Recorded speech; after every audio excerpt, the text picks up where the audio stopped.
Okay. Hello, everybody. Hope y'all are having a fantastic Friday. We are going to go over... Why doesn't it say... Where is the chat? Where is the chat? You know, technical difficulties where you're just like... You're like N7 days past. You're just waiting for like winter break. Oh, I know what I did. I know what I forgot to do. 1 second, chat. I'm like, why does it say chat disabled? I thought it... There we go. There we go. All right. And then I don't know how to get rid of that. Do I need to say... Maybe I need to say something in the chat for that weird thing to go away? Oh, people just need to chat. Okay. Anyway, hi, guys. How is everybody doing? I hope you all are having a fantastic Friday, November the 21st. As you can tell, it's one of those late November Fridays over here. How are you guys feeling? Like how is everybody doing? Thank you so much for joining, Christian. Chavi, haven't missed it. Yeah, Chavi, I saw that you had messaged before that you might have missed the N7 day stream, but thank you so much for being here now. Also Ruiz K2, hello, N7 agents. Hello. Although is Kala's chat agents? I think Kala's chat is agent. Speaking of, okay, wait, before I forget, this is great that Ruiz said this. I was thinking, y'all, about the community name for this community. And this can be up to y'all. Because I always call y'all, you know, like all the time. But I was thinking about the community name, and I feel like, you know, we might as well figure this out now in year 3 of the channel. But what do y'all think about being called the Sevens?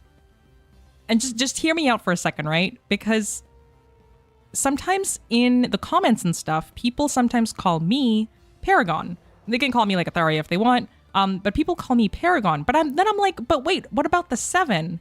And then I thought, well, what if you guys are the 7s? Or the 7? I don't know. What do we think? Let me just put a poll in the chat. I'm just gonna put a poll in the chat. Whoever is in here right now is about to like decide the community name for like the next 10 years. So like, thank you so much for being here. Because you might be deciding something like gigantic. It was just something that I was thinking about. I wanted to, because on N7 day, I was like, I just keep saying y'all, and I wish I could say something like agents, you know, like that's what Callus says. Okay, let's see. What do y'all think? Oh man, GV King. That was a really long Hello, Maddie, Madifa, Fatima. Hello, and hello to Jason as well. Turtle Guy, let's effing go. What's up, Alexander? Much love to everybody. As well as I always pronounce your name Dorothy, but I think I'm pronouncing it wrong. But hello to my member Dorothy, I think, and Fulcrum. What does everybody think? Hang on. I'm already it's slightly off the rails here, but I just wanted to know if anyone has a better idea. Please put it in the chat. Let me just see what y'all think about this. I was just thinking about this. Okay, 7s as a community name. Heck yeah. Could be better. Nah. All right, you guys let me know. And I think I need to close it in OBS. Nope, because it's still there. Oh, I think it's here. No, I don't want to end the poll. I just want to... I don't even know. Okay, anyway. Back to the chat. Back to the chat. Hello, Guardian. Hope you're doing well. From oh my goodness, from Ecto Winston from Illinois. Hello. Oh, hang on. This is not a town name. Ecto Winston is not a town name, y'all. This is the username from Illinois. What's going on, Ecto Winston? N7 is the better 07. I love it. Let's go Canada though, right? Right, Turtle Guy? Let's just go Canada. I don't even know why, but let's just go Canada in general. Also, I apologize for this poll's just in the way now, just permanently. We have a 47-47 split between heck yeah and could be better. Somebody please give me a better name. Winter is here though, no, definitely. Definitely. It's so dark in November. Honestly, no, yeah, that's the truth. That is the truth. P7 gang? Oh, okay. So we're thinking P7 gang? What do we think? Paragoners? Paragoners is actually kind of funny. I will put other things in the chat. I just want to see. What everybody thinks. Oh, Chavi, almost missed the N7 stream, came back to my senses. Good job, Chavi. You made the right choice. You did make the right choice there. Also, y'all, we will be joining with Kala at the top of, not the top of anything, at 12:10 Pacific, which is in about 4 minutes. Also, just so y'all know, I am going to be changing the pronunciation of Kala's name, which I know for anybody that is irregular around these parts, she has said that I can call her Kala, but everybody else I know calls her Kayla. And I just don't want people to think that I'm mispronouncing her name or that I didn't ask her. So I will be starting to call her Kayla. So don't be alarmed or anything like that. Both, you can refer to her as both. But just so y'all know, if you're like, you know, what is happening. Okay, we have more things coming in here. Maybe we should be Rex and Ubishop, but that's actually really funny. Renegades. I love it. 7. What's in the box? Ooh, the Keepers. The Keepers, Krogan Gangsters. After the N7 day tease that we got. The only problem with 7s is it kind of makes me think of a Borg designation, like 7 or... Oh, okay, see, I never watched Star Trek Voyager. Yeah, see, this is my problem. Renegades and you're the Paragon. Oh, that's actually kind of fun. Paragoners? Paragoners. We want to be called the Paragoners? Oh man. Okay, I'm gonna put the Paragoners in the poll next. I will put that in the poll next. We'll see how the peeps are feeling about. Maybe I'll also make just a broader poll after this, because I feel like as funny as it is to just decide this just spontaneously on a random stream in November, I'd like everybody to kind of approve. Okay, so here's what I'm gonna do. Anybody in the chat, throw out a name, a community name, and I will put it in a YouTube poll, just a general one after stream, and we will decide, you know, as one. So I'm gonna half-heartedly include the 7s as well. I thought it was smart, but it's okay. It's okay. It was just like a random thought that I had, so it's all good. The 7s, Paragoners is really funny. I'm looking for 2 more because the poll on YouTube can only handle 2. 2 more than that. It can only handle 4. So Renegaders. I feel like, yeah, everybody is with Paragoners. Do I have to spell it with the dash though? I'm seeing a lot of people like I kind of like it without the dash. What do we think? I like, yeah, Paragoners is really funny. Paradashgoners? Paralegions? P7s, yeah, I was kind of thinking P7s. What? Does anybody vibe with P7s? I was thinking, you know, I was like 7s or P7s or something. Legion, maybe? Like, we are Legion? Maybe, but like, I want it to be able to be, you know, like even when I don't cover Mass Effect, you know, it doesn't have to... Pijacks, though. That's good. Yeah, I'm looking for like anything that's kind of, you know, it doesn't just have to be Mass Effect type of thing. I'm seeing P7s a couple times. Okay, I'll add P7s. I will add P7s to the list. And I'm thinking without the dash. Yeah, I'm thinking Paragoners without the paraplegics, though. Not paraplegics. Paragoners 7. I feel like Paragoners is just, you know... Yeah, that's the thing. Like, I don't want people to not feel like, what if you don't want to be a goner? Paragoners. Para 7s? What do we think? P7 program for the membership? Oh, that's actually so... Chavi, I'm writing that down. I'm not even sure how I would use that, but P7 program is genius. Okay, wait. I was supposed to join with Kayla at the top of the hour. Just give me a second, y'all. Before I begin, I want to shout out my my top 7s / Paragoners / P7s. I don't know. We'll decide later. My YouTube elite members. Thank you so much to Brian, N7 Elite, Salty Vandal, Tommy Farini, Doc Lake, P Furman, and Ray Big Cat. Thank you guys so much for being at the highest tier. Really, really appreciate it. Like, that allows me to make content at a high level. So I really, really appreciate your guys' support. And a shout out to my media members as well. Claudia, Deckpin, Varian, Slime Manny, Amarosa, A Gaming Eagle, Marco, Kakoa for the win, Nacho, Catable, I always mispronounce this, Catable Abbey, I believe is the correct pronunciation. Phoenix, Asher, Punish, Angel, and Ray. Thank you guys so much. Over on Patreon, like you guys are the real ones, because that is the best way to support me. So thank you so much. Really appreciate it. And you guys might be the top Paragoners? P7? I don't know. P7 program? Like I don't even know. Anyway, I'm gonna jump in with Kayla before I forget here. Let me just do. Okay, here we go. We're gonna join. We should try to scare Kayla. Okay, how am I gonna scare Kayla? Okay, here's what I'm gonna say. Oh man. I don't know. I already tried evil laugh. I don't know. You know what? I'm gonna see what comes to me. But the source is a bit iffy. So I would take that with a grain of salt. Hello. Oh my god.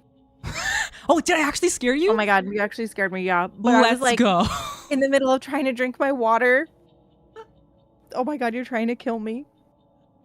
See, we the P7s, we're trying to find out our community name over here. So I was going to actually say some random community name to try to scare you, but I decided to just go with hello in a really creepy voice, and that worked pretty well. So did you guys decide on your community name? No, we're still struggle bussing our way. Like, people have rejected my my suggestion of sevens. It has been rejected. So Paragoners is currently, I think, at number 1. And number 2, I think, is P7s. If you guys have any suggestions, feel free. P7s. I like Paragoners. Paragoners, yeah, that's what a couple people have said. Paragoners. I'm gonna be putting up a YouTube poll later, so yeah, I think Paragoners is kind of funny if you take it into the context of like how like your theories are about like, you know,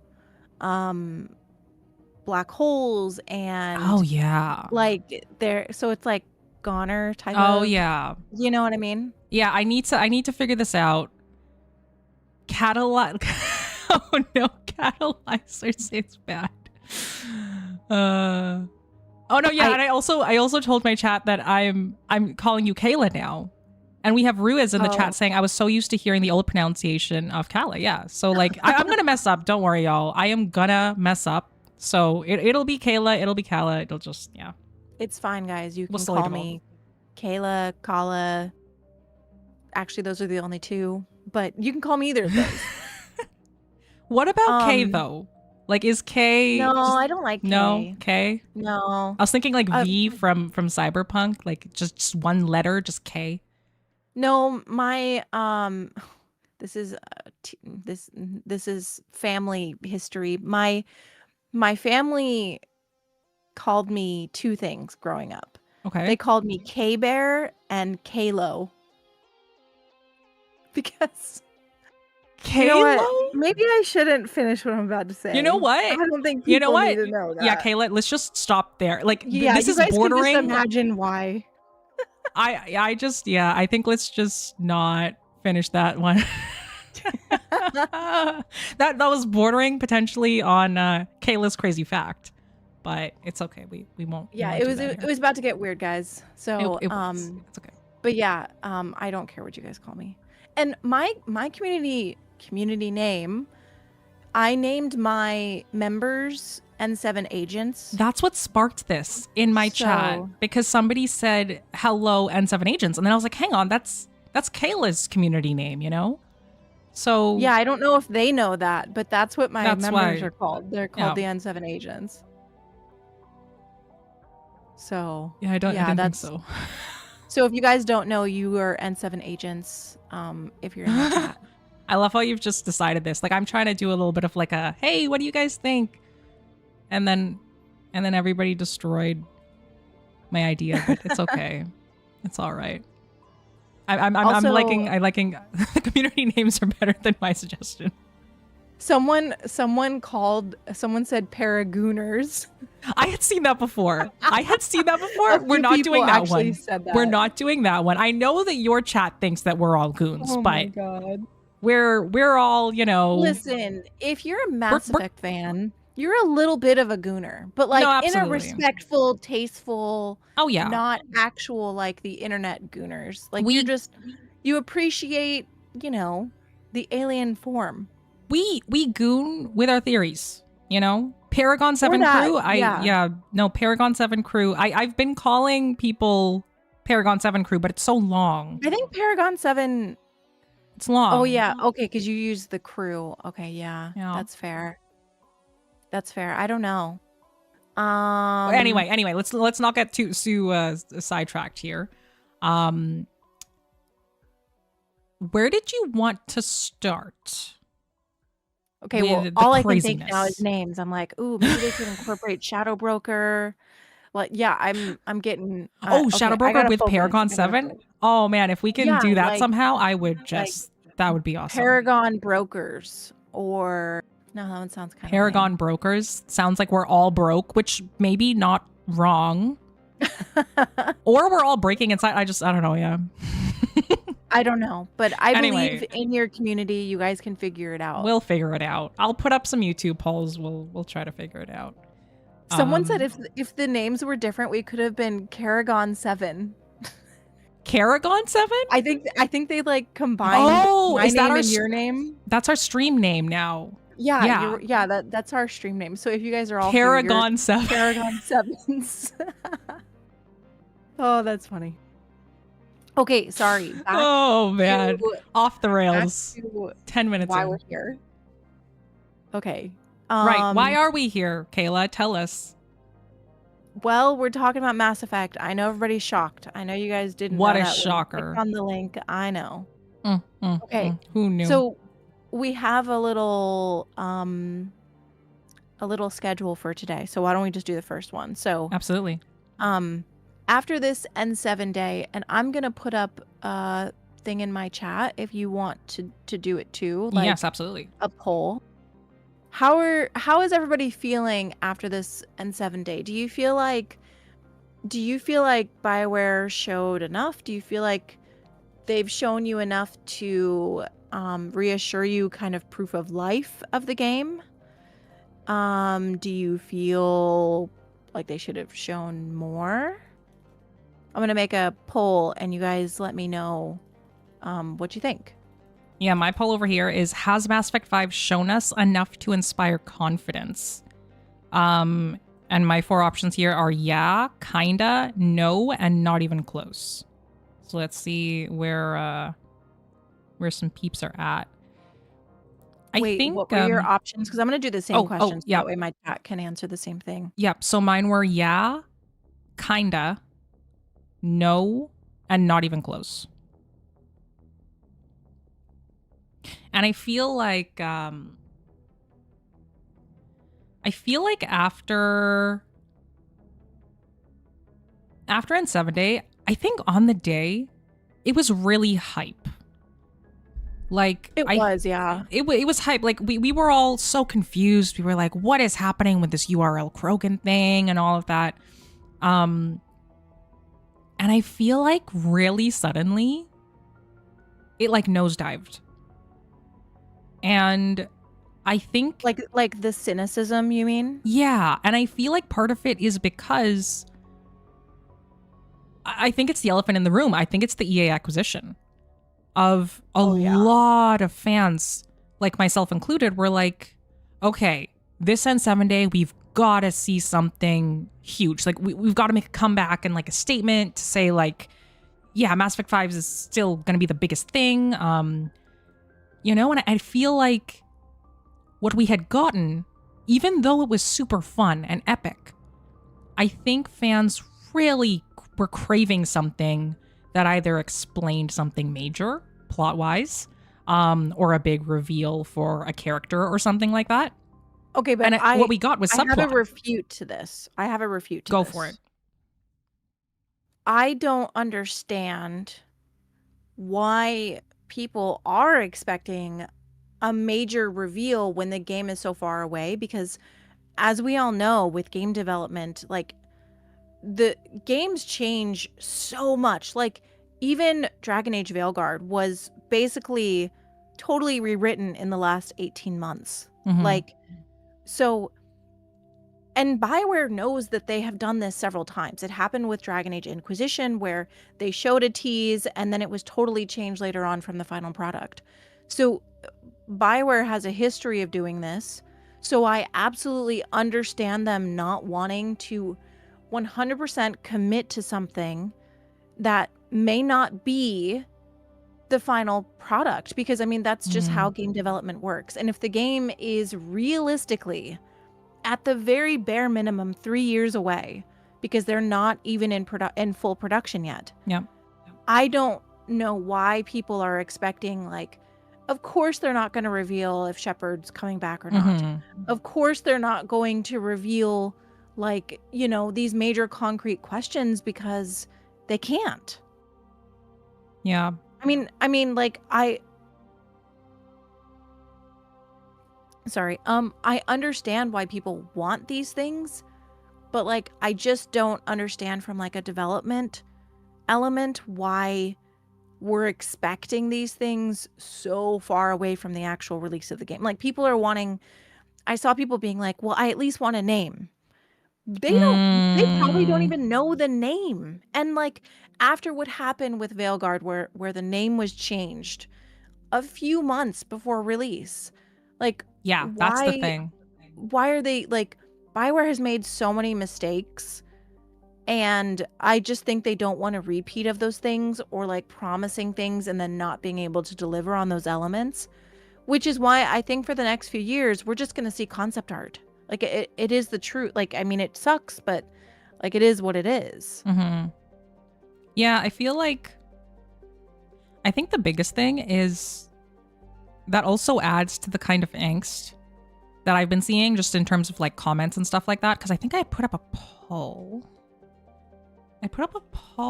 On has Mass Effect 5 shown us enough? And that one, in terms of votes, so 2 weeks, the poll was 2 weeks after N7 Day, did we see enough for Mass Effect 5? And like, no, but at least we got something, was at 60%. But there was 40% saying it wasn't even close to enough, and I'm already indifferent to the teases. And that was a like poll with 4.1k votes. Like, I'm just worried that I think the biggest problem that has happened, which Campbell did address on N7 Day, is they had to announce the game really early. Like, they announced in 2020. And then I think after that, every N7 Day and around like the Game Awards time, fans are now kind of expecting something, you know, a bigger, and to kind of, for it to show more over time. And I think it was like up until 2023, I think they were, you know, because first we had the trailer, and then we had the Geth poster, and then we had Liara actually speaking, and then we saw an N7 actually walking, like, you know, in-game engine. So I think that kind of build has kind of, oh yeah, no, they disappeared fucked now. Expectations. Like, no, yeah, I and totally now agree. And now it's just kind of like, we don't know what to expect. We're craving some type of, like, I think in general, the fan base wants some type of reassurance on like, can I even get excited about this thing? Because what if it just gets canceled in like 6 months when the acquisition thing goes through, you know? So I think we're in a really awkward time. Which is why I'm like hoping for something for the Game Awards, but we won't get there yet. It's okay. We can talk about that craziness. We're not getting anything at the Game Awards. There is no way. Cal is already destroying. No, hope. There's like, and I don't want people to get their hopes up either, because I think it's like the same cycle where people get excited about, you know, the potential, but then always get mad afterwards. But like, there's not going to be anything at the Game Awards. They barely did anything for N7 Day. Yeah. And there's no way that EA is going to give BioWare I don't know, what, like $400,000 to show Yeah. something at the Game Awards when the game is so far away. There's no way. They don't have See, the money for that. And I don't see EA doing that when BioWare is hanging on by a thread. And I guess, like, the reality is also that, like, we think that they need to show more, but this next game is also going to be heavily catered towards a new fan base. They're going to want to bring in, that's how every game is, especially one that's so far, you know, timeline wise from the original trilogy, even from Andromeda.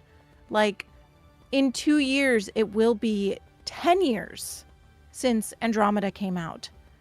So no, yeah, you're like, right. They More than 10. they like there's there is no way that EA is going to spend money to show another trailer for a game that is literally not even in full production yet. And you know, the 2020 trailer is one thing. Games get those now where they, you know, they show these announcement trailers years in advance, which is just kind of the norm these days. It sucks, but it kind of just like is what it is.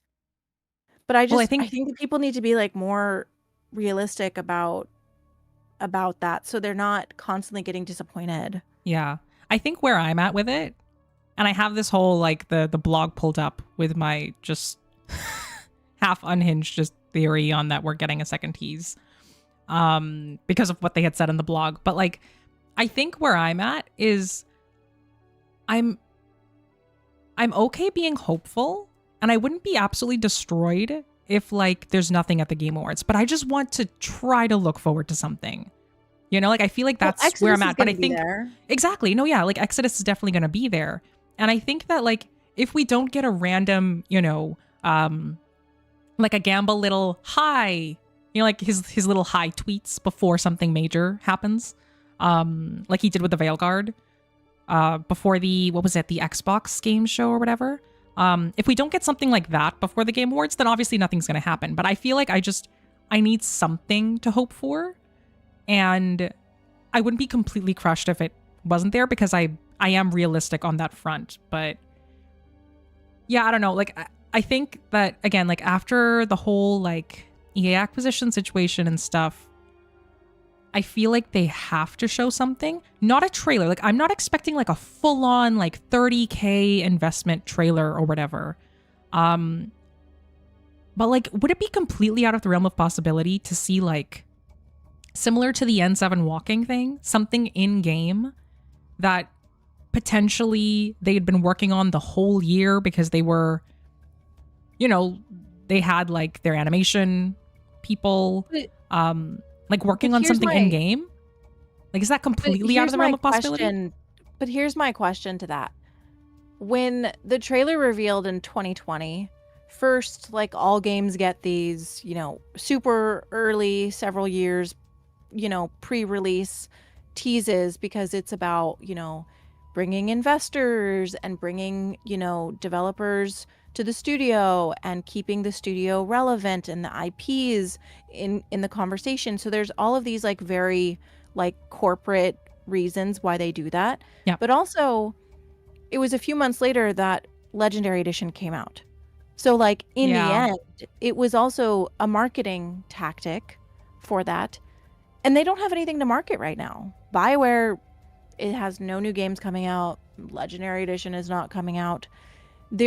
I don't see any reason why they would invest so much money to just say here when they don't have any reason to do so. They're not going to get any monetary returns. Like it's very clear that the 2020 tease was to help build excitement for Legendary Edition, which makes total sense.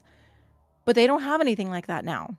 And the game is several years away. So I say 0% of being at the Game Awards. I just don't see them having the funds for it, the reason for it.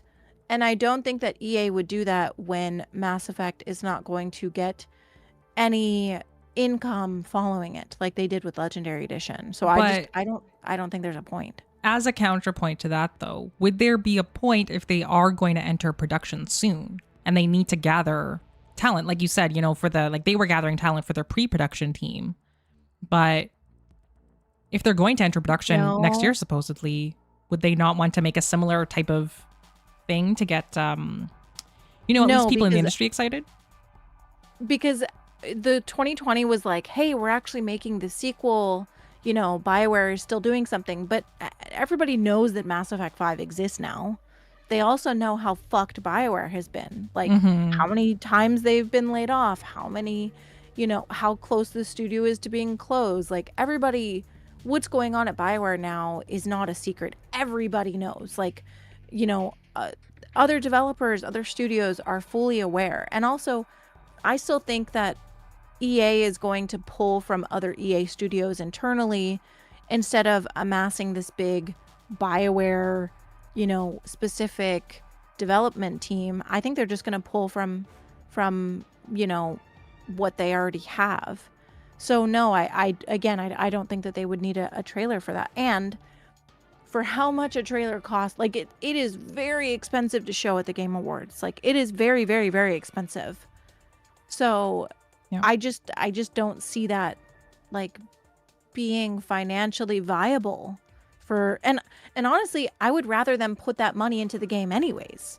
Yeah. I don't want them to spend a bunch of money if the game is so far away. Like, I want them to work on the game. I want them to finish the game. Put that $500,000 almost into a romance or a quest or whatever. Yeah. So, yeah, I don't want them to be at the Game Awards.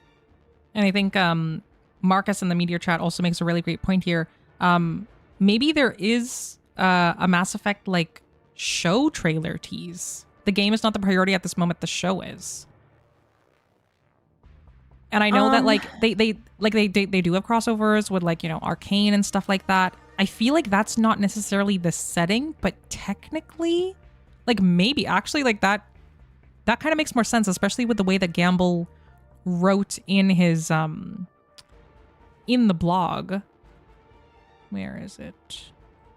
I do think the writer's room was going strong. Like it was very show focused in the blog from N7. Yeah, no, I agree, but also they don't even have casting, so they wouldn't have been. They haven't moved into production for the show. They just finished the writer's room. I think that was mentioned back in like May. Yep. So they wouldn't have like a TV-esque trailer type of thing. Yeah. I think so. Things are just so uncertain. Like they're in between all of their projects, it seems.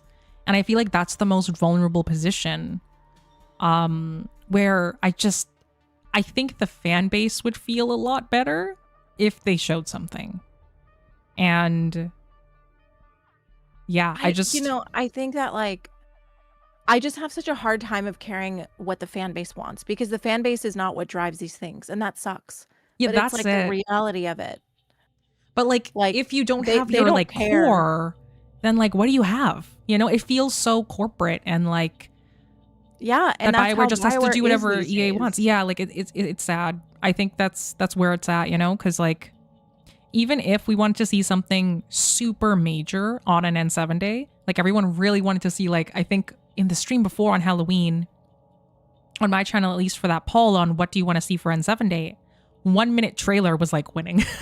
And I feel like something like that would be saved for a Game Awards or like a Summer Game Fest or something, because BioWare is unfortunately at a point where they can't be niched down anymore with their audience. They need to appeal to millions of players at once, because that's who they need to sell millions of copies. That's what they need to do. So yeah, I think it's a little sad. I think it's almost like a whatever is happening with BioWare and not being able to show everything and all of that stuff is almost like a zeitgeist of just what's going on in the industry and how corporate everything's getting. And it's just, it's a little sad. I wish that more game studios and stuff like that could just put out things about their game and not need to worry about marketing and all of that stuff. So yeah. I mean, it costs money to do anything, to show at It's any show, so to make a expensive. trailer. Yeah, I mean, it sucks that we're, you know, it sucks how it is, but I also think that like Gamble is also very aware that people are mad if he shows something. People are mad if he doesn't show anything. Yeah. People are always mad. Yeah.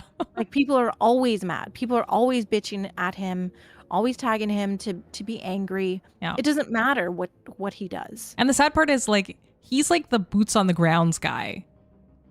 Like he's the Yeah. guy trying to actually get stuff done and people are just mad at him, which is just like that's how corporation stuff works, right? Like the people holding Yeah. up things and all that, Yeah. like they don't get added and all that. But And you know, like I'm really trying not like I'm not negative about Mass Effect, but I'm trying to be like pragmatic. I Yeah. don't think anybody should get their hopes up in like a realistic sense. If you want to have that, you know, glimmer of hope yourself and like know not to bother people if you don't get what you're hoping for, that's totally fine.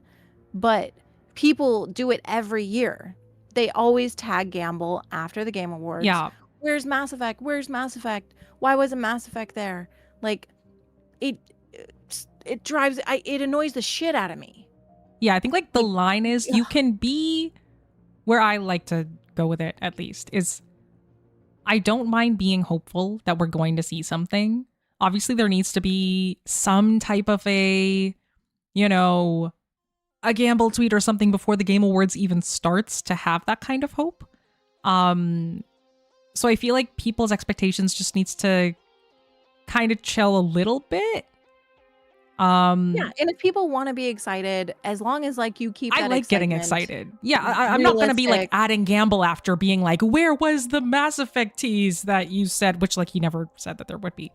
Yeah. So yeah, I like just hoping. Like I guess I don't mind clowning just at the awards stuff because it's fun. And at least this time at the Game Awards, we know we're getting Exodus. So like it doesn't matter because it's going to be fun anyway. There's going to Yeah, be it'll something be- guaranteed. It'll be fun to watch. And you know what? If Mass Effect is there, I will eat my words. I don't think it will be. I say there's a 0 chance of it being there. But I mean, you know, I don't want to There's say that I always think a it chance. could be, At but least yeah. 1%. Right, Kayla? Yeah, and So you're saying there's a chance. I don't know. But you know, I see someone in your chat is calling me like a fake fan for being pessimistic. But What? like, No. I- No. But also username How of is it- Grifter. So I know, like, right? But like, I don't want to, you know, I think like as a content creator, I think if like we're realistic, even if we're excited, like there's a certain yeah. level of responsibility, I guess. Like, we're influencers. I don't, That's yeah, I don't literally wanna get- what we're called. So yeah, and I don't want to get people really excited and there not be something. Like I don't want to feed into that, especially if people no. can't be nice. Yeah, which is because why I'm I've seen the stuff people say. I'm very like making it very clear. Like just my hopium is just that there is no like evidence to it. Like I'm pulling from the from this blog tease. Like maybe we're getting something else because of this blue thing, but I am very much of the mindset of if Gamble says nothing in the lead up to the Game Awards, then we're getting nothing. And I would be okay with that. You know, I think I could see what I could see with the Mass Effect show tease. Not this year, but maybe next year after they have started, like after they move into production, after they start actually casting people. I would love to see I don't know if you guys have seen, there's like a small Neuromancer teaser, which is like Neuromancer is am I saying the right one? I always get it confused. Oh, right. This is the thing that you were talking about before. Yeah, and I don't want to show the trailer because Apple TV is like crazy about copyright strikes. Yeah. But there's like it's like 30 seconds. It's like in a bar and it zooms in on a sign. It's very small, but it's like a tiny teaser. And I think something like that would be really cool. Like, Yeah. what if they showed like a shot of like some N7. Well, no, I don't think we're going to see an N7, but like something that is iconic to the Mass Effect series. Like, People would lose their minds. yeah, like it doesn't have to be big. It doesn't have to be like a major reveal, but I think we could see something like that maybe next year. Hopefully, like, I think at this point, by next year, we need to see something. Because, like, by that point, hopefully they'll have entered production with Mass Effect 5. And the show will probably be, what? Probably in... Would they be shooting by that point? Based on Amazon Prime's... The rumor that came out with those, like, rumored casting listings said that they were going to start... filming the end of next year. So there you go. What I think timeline wise then that could mean is like a tease.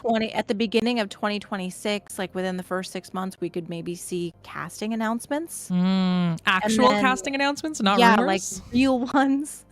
Real ones, yeah. And yeah, so yeah, I don't know. Yeah, hopefully. I mean, yeah, if we get absolutely nothing at the Game Awards, then for Mass Effect 5, like this year, by next year, and I feel like we say this every year just clowning, but like next year is the year. I do think we are like a year or two away from there being a lot of Mass Effect like a floodgate, content. And I wish it was spread out just a little bit, but I understand why it can't be. I totally get it. Like, I respect people being optimistic. I think I'm just like so pessimistic at this point. There can be toxic positivity as well. Like in terms of being super toxic about like, yeah, we're totally going to get something, and then being really, really negative when they don't get that thing, Yeah, so. And that's fair too. And that's why, like, if you guys want to be excited and at the possibility, because like Shannon Heyman said in chat, like, no one was expecting to see the Witcher 4 tease. And you're absolutely right. Oh, no, wait, it was Dan who said that, sorry. Yeah, no one was expecting that. So like surprises do happen, and that's part of the fun of watching these shows. So like if you guys want to, keep that idea, I won't, but if you guys want to, I support that. I think if you don't get what you want, don't be mad or sad. I think everyone in the entire world would be so good if they could just accept other people's points of view, but we know that won't happen. Oh man, if only. Yeah. Just quickly here, thank you so much, Red Scare, for rejoining Paragon Prime. That is super, super awesome of you. Thank you so much for the 10 months. Red Scare for me too. Let's go. For the what again was our thing? Was it Paragon? I saw Calagon 7 as the I don't know when we streamed together. Someone said Paragon 7. Paragon 7. It could kind of be like the Japanese where you can interchange the R and the L. Calagon or Paragon. And also have Nipondering over here with the $10. Thank you so much. Saying the more teases, the more unhinged content comes out from your brain, which we love. So full of hoping over here. Yeah, I appreciate like all of you guys being here in terms of being, like I jokingly say like unhinged, like we're unhinged all the time, but we're not taking that unhingedness into the toxic positivity where we're just gonna be like ragey when something doesn't happen. But I do prefer being more on the hopium side of things, while still being realistic, right? And that's good. I think I'm just very cynical. I'm dead inside, so sometimes it comes out in other ways. Just like being a full-on renegade in Mass Effect. Exactly. This is how it comes out. Renegade interrupt. Yeah. There you go. All right. So I think we've covered the is there another Mass Effect 5 teaser coming at Game Awards? Kayla's saying 0%. Maybe we'll say 0.01%. and over here we're saying, so you're saying there's a chance. I love that. Okay, I do want to talk about something that was brought up in the N7 Day blog post, but also Nova Star N7 brought it up in your chat because I have your chat up too because I'm a lurker. What type of romance do we want to see in next game? And also, did you think it was interesting that he brought up romance in that N7 Day blog post? I'm trying to find here. Oh yeah. Okay, so Gamble said. Okay, so right here. I think everybody can see on the chat. Okay. We have a lot of universe to cover, lots of features to build, and lots of romances to figure out. Yeah, I mean, we had kind of touched on this after the when we were dissecting the tease afterward, in terms of when I asked you, do you think we're going to see synthetic romances and stuff? And I feel like I think what I'm hoping for in Mass Effect 5 is definitely more diverse romances in terms of that. Like, I probably would not. Like, it would be very strange to me to romance a synthetic. Like, I remember when Edie first became a thing, and then I was like, oh, okay, no, it kind of makes sense with, like, you know, with Joker and Edie. I do hope we see more diverse romances. I've seen so many comments actually in my community saying like we want a Krogan romance and stuff like that, and like that should totally be a thing. People have been begging for Krogan romances since Mass Effect 1 came out. Yeah, so they like, definitely, yeah, I'm already seeing, yeah, like okay, wait, Krogan and Leviathan. We're probably not going to get the Leviathan ones, but yeah, I think that they should definitely up the diversity in their romances. And I would love to see, like, we've already gotten hints of new companions, or not necessarily like new companions, but like new reveals for aliens, like with the Ralloy. I would love to see those types of, you know, romances, see how they actually, you know, want that to happen in romance scenes. I don't even know how that would happen or work, but I'm glad that Gamble mentioned it. And I think that there should absolutely be like that's one of the areas where I hope they focus on, because I think for the fan base, like whenever you see stuff about anything to do with Mass Effect, it's always, you know, something related to the to all the relationships and stuff like that. So I think that they should put a heavy focus on that. Yeah, but I feel like I'm still not vibing with the synthetic ones. I feel like if they were like, here, you can romance a Geth, I think I would be like, I'm going to pass on that one. See, I think two things, I think. I think that them mentioning romance when they showed us this Krogan, who I think could be a companion or something. Oh, you're thinking, I think that they could be related. You think we're going to, I'm sorry, you think we're going to romance? Where is it? Let me try to find it here. Oh man, I forgot to pull it up. The Krogan? Yeah. Yeah, We're gonna potentially romance this like blood raging Krogan? I don't think it's blood rage, but I do think he has seen some shit and been through some shit, and is a little rough around the edges, which is how I like them. Thank you very much. Okay. Yeah, I can fix him. Or so you'd romance this guy. As a renegade, I can make him worse. Oh man. So you want to unleash, so assuming let's just play along here that we could potentially romance this Krogan. People have been begging to romance Rex.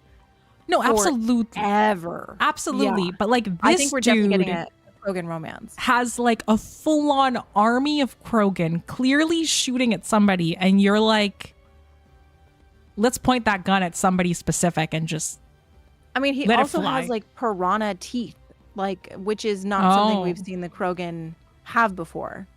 So, I mean, I assumed that was just his like lip being pulled back because he's really old. Well, all the Krogan in the original trilogy have straight, flat teeth. Yeah, no, for sure. Sorry, I'm just really laughing because chat over here saying Kayla can fix him. No, I can make him worse, guys. I want to make him worse. Yeah, Kayla does not want to fix this guy.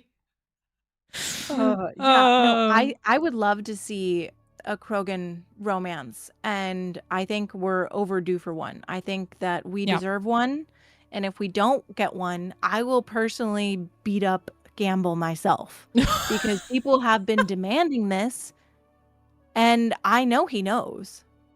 if somehow, some way Gamble's watching, don't worry, she doesn't mean it. She won't beat you Or up. do I? Don't test me. Don't test me, Pulling out the Gamble. or do I though? I love it. I'm gonna be honest.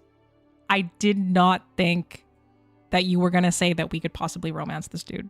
Yeah, I think that's why maybe it was mentioned. Like, I don't think it's any secret to Mass Effect fans that BioWare knows how important their romances are. Yeah. And Mass Effect romances especially have like stood the test of time. Like they are still iconic. They are still talked about by the fan base. Like they're so important to the longevity and like the just heart of these games. And Gamble mentioning romance to me, it means something. So in the same picture we that know says Civil everything War though. means something. Civil I think War this romance. is an event of the past. See, this Wait, is but didn't you say where- future? Yeah, but what I mean is, so what I think with this image is I think the next game is going to have that time jump that we all don't want, but I have kind of accepted even though I don't want it. And this is going to be one of those events that bridge the gap. So, you So- know, I think we're going to meet this Krogan in that hallway, and obviously that's not on Tuchanka.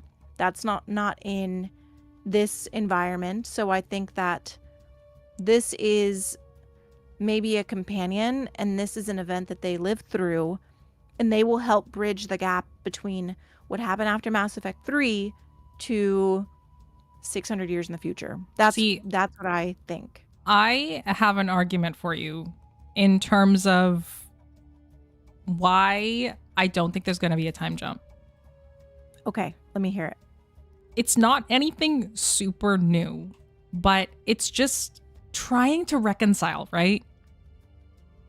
How in the first thing we saw with the 2020 Game Awards trailer, we're seeing it zoom in on the Milky Way.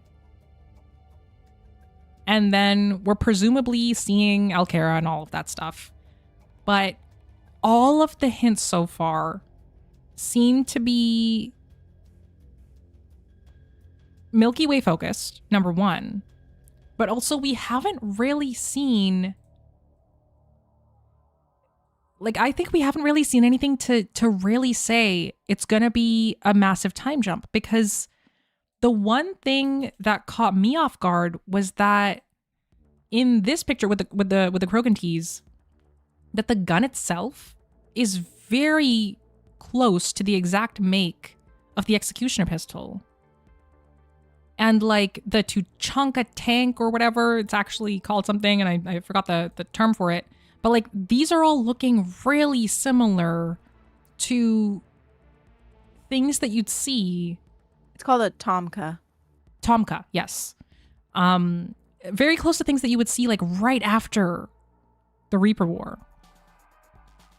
You know what I'm saying? Like I haven't yet seen anything definitively that's like, oh no, that's a really like crazy looking weapon or a really crazy looking building. And I know that the buildings we've usually seen have been like Asari planets, which maybe they wouldn't, you know, change their buildings for whatever reason, because, you know, they live forever. So they're like, we're going to stay like old cranky people and not change our buildings or whatever. But this is the first real tease where I was like, these weapons don't look drastically changed. And I think that's what do you for think a about reason. that? Like, you think it's like a Okay, mini time I jump? think Like, okay, so here is my theory. okay, And here I we have go. two routes that this theory can exist. Okay. Okay. And I went over this in my other video. So basically, I think there are two routes that led the Krogan to being in this situation. Mm-hmm. I don't think it has anything to do with Cerberus. I don't think it has anything to do with outside forces. I think there are two possibilities for why the Krogan would be having their own civil war. Okay, the first one Okay, here we go. is that after and this one has a flaw in it, I'm fully aware, but the first one is that after Mass Effect 3, the Crucible blast killed the mass relay system. Mm-hmm. We see that image of that mass relay broken and destroyed, And if that happened, then that would have left the galaxy fractured. There would have been different pockets of like everybody who was in one area would have remained there for however many years long it took them to maybe like reverse engineer the relays and make their own. And that's why we're seeing that vacuum dock being built.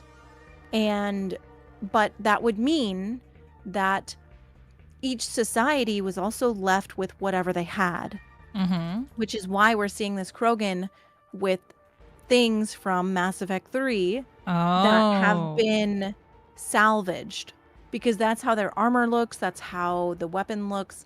It looks like they repurposed it, and now it looks like it's running off of element 0.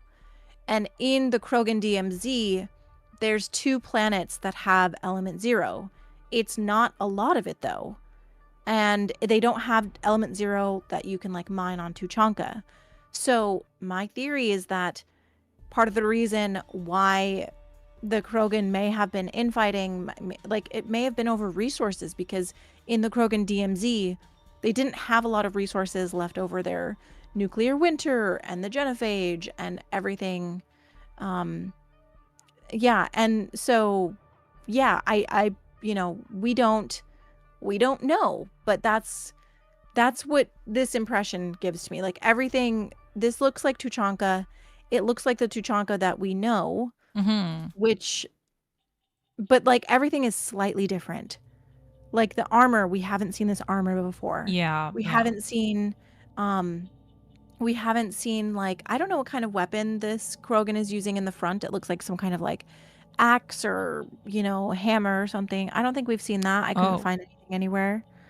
So there are new things, but I imagine if the Krogan were isolated on their own after Mass Effect 3, they would be infighting for resources, especially if, the genophage is cured and their population is booming. That inevitability of that being the case would be inevitable.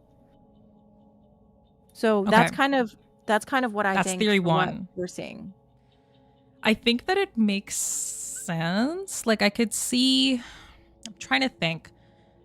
The one thing that's always at the top of my mind is Gamble saying everything from All in 7 Days will connect, right? So if we take this theory and try to apply it to that, in the 2020 trailer, I don't really have. That's good. There were hints of the Crucible being mentioned.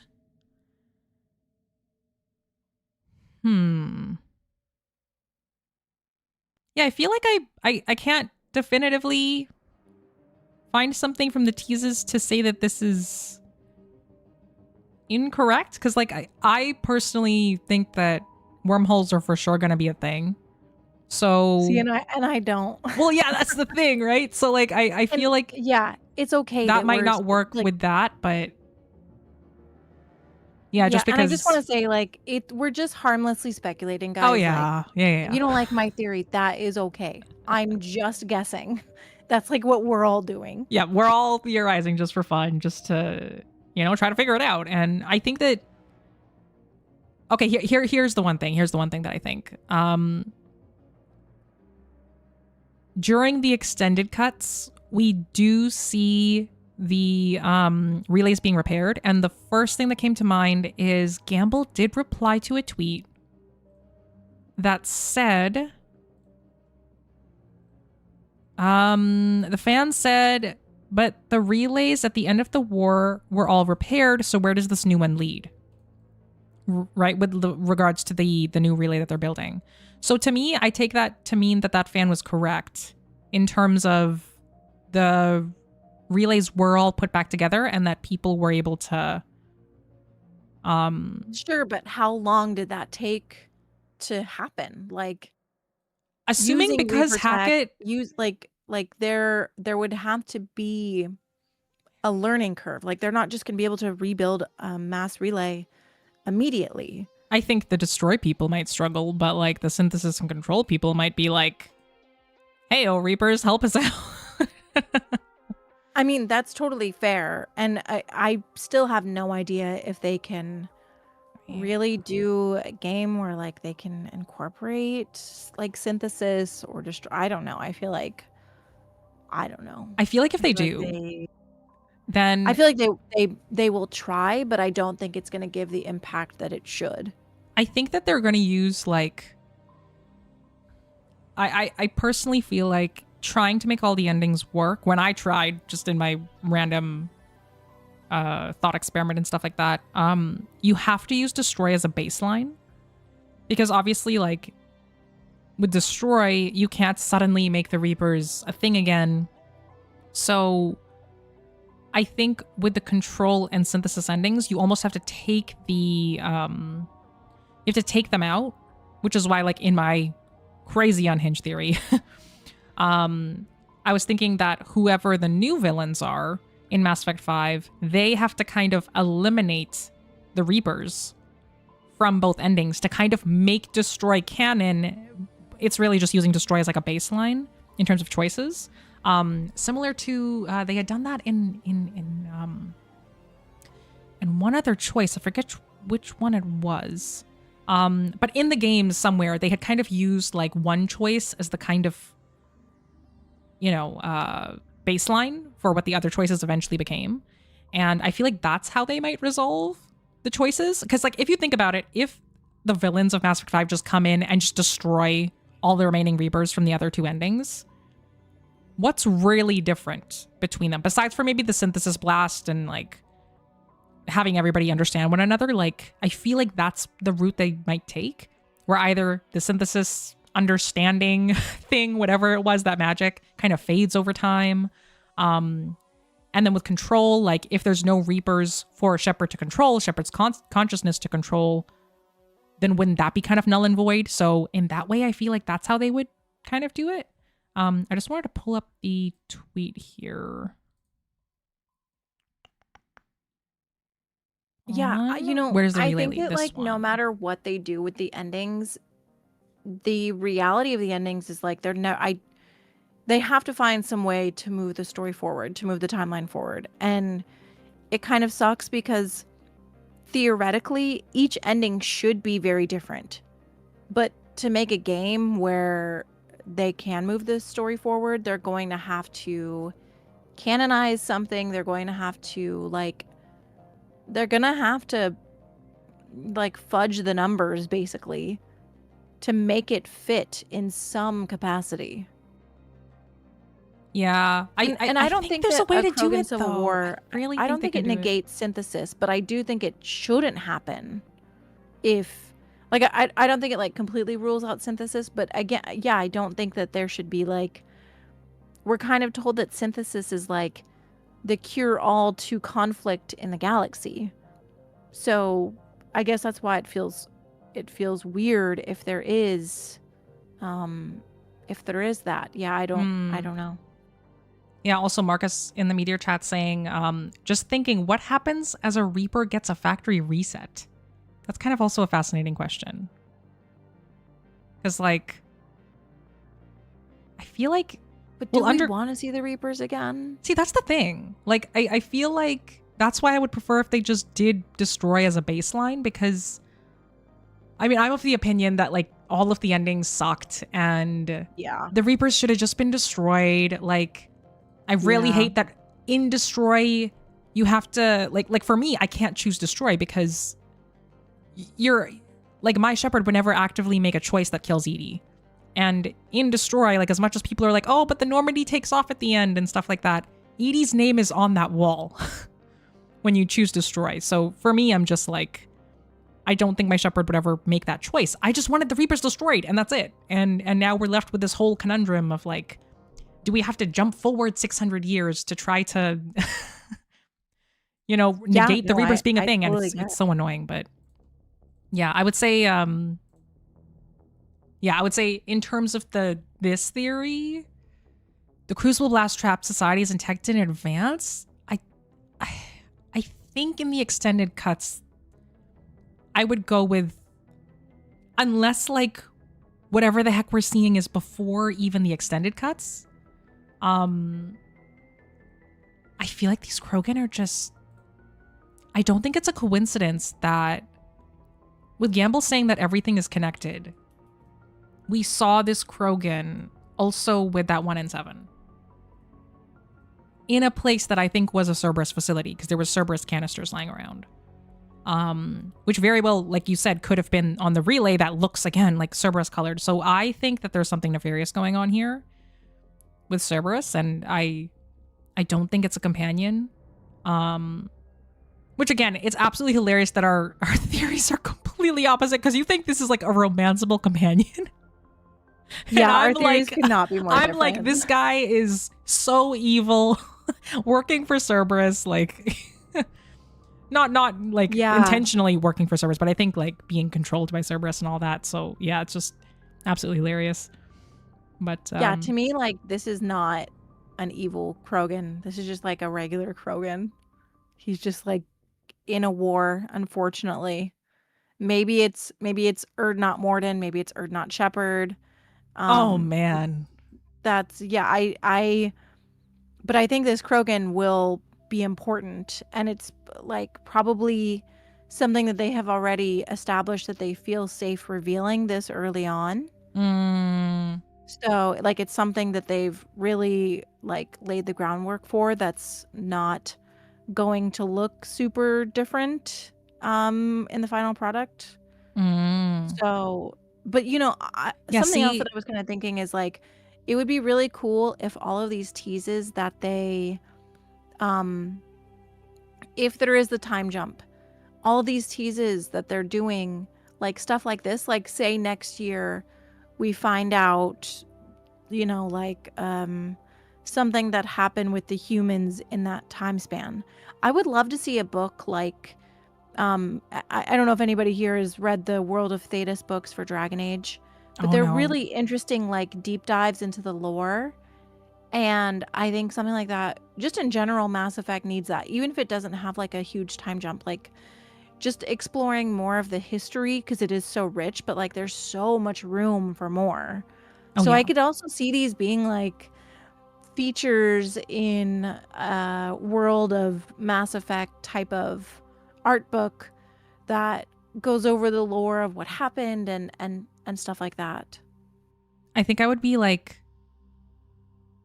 disappointed if that was the case, but I could understand. Like, I think I view everything that we're seeing as like, this is gonna be for Mass Effect 5, and this is gonna be so cool to see, just like we could see this krogan in game, and wouldn't have been so cool if we saw it like 4 years prior, so I hope that it's very Mass Effect 5 specific. That's kind of the impression that we've gotten from the N7A blogs, but yeah, at the very least, could you imagine though if we just got like an art book style thing explaining all the teases? Like I would insta buy that. Well, no, that's not really what I mean. I'm more and like obviously that would have to come out like after the game came out. Because no spoilers. No, for sure.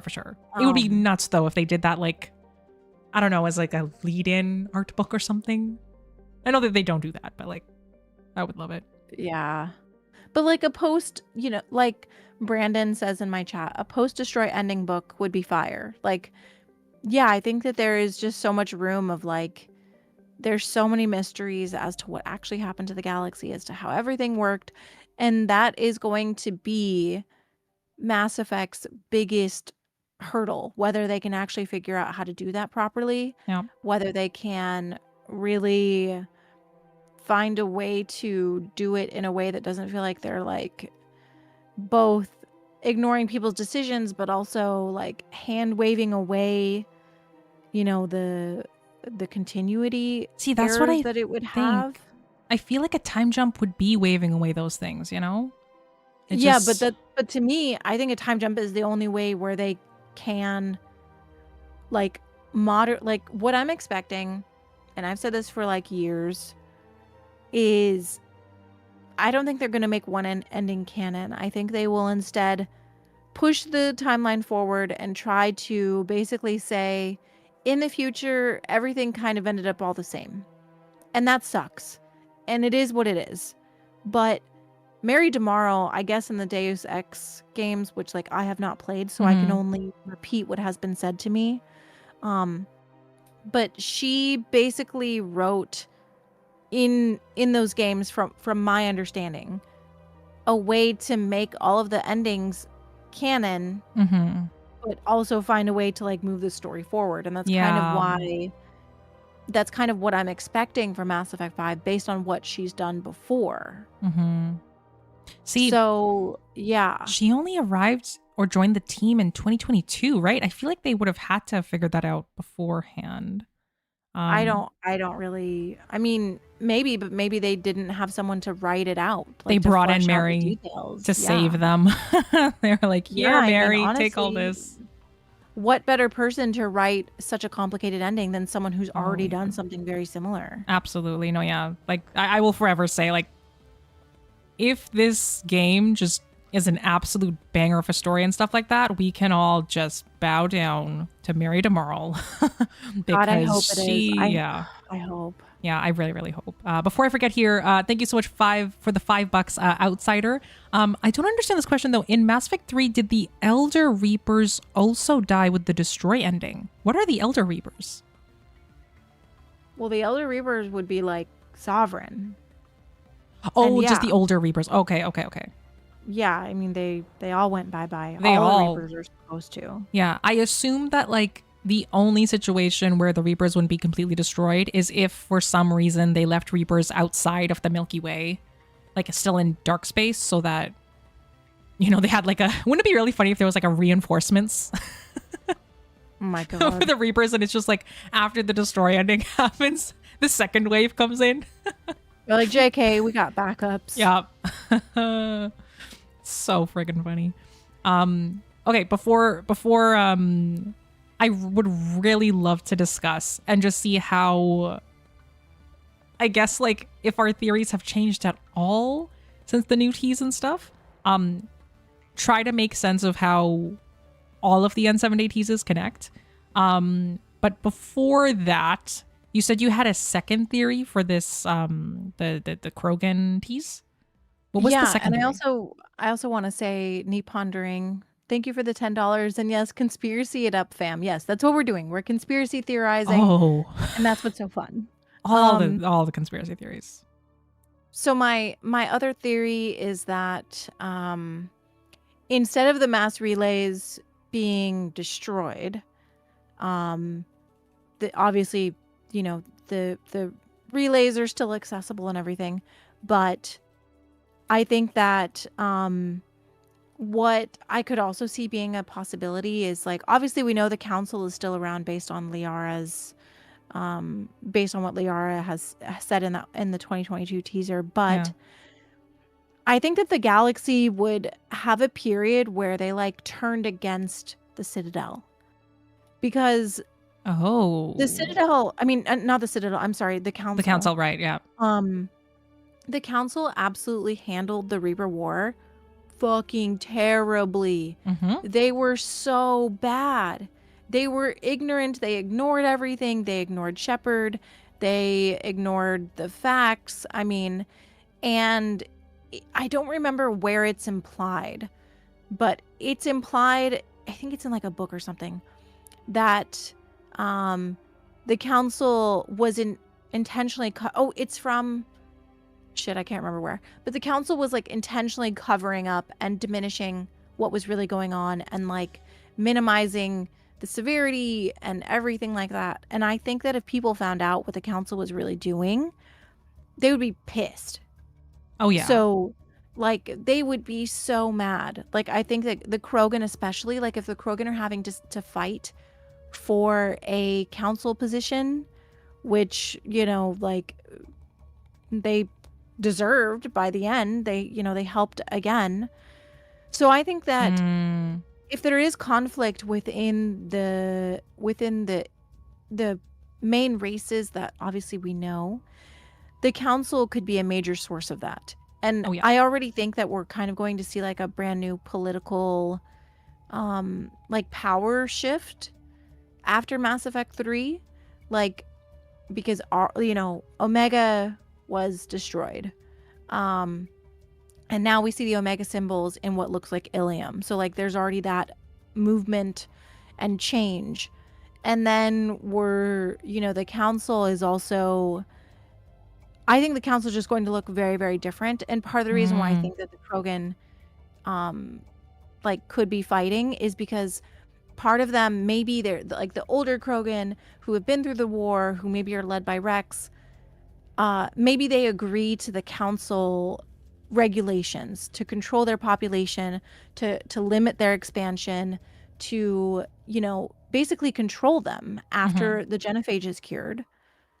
Oh, and then you have their counter, which would be like the younger Krogan who are maybe not experienced in war, or don't want to see the Krogan be stifled.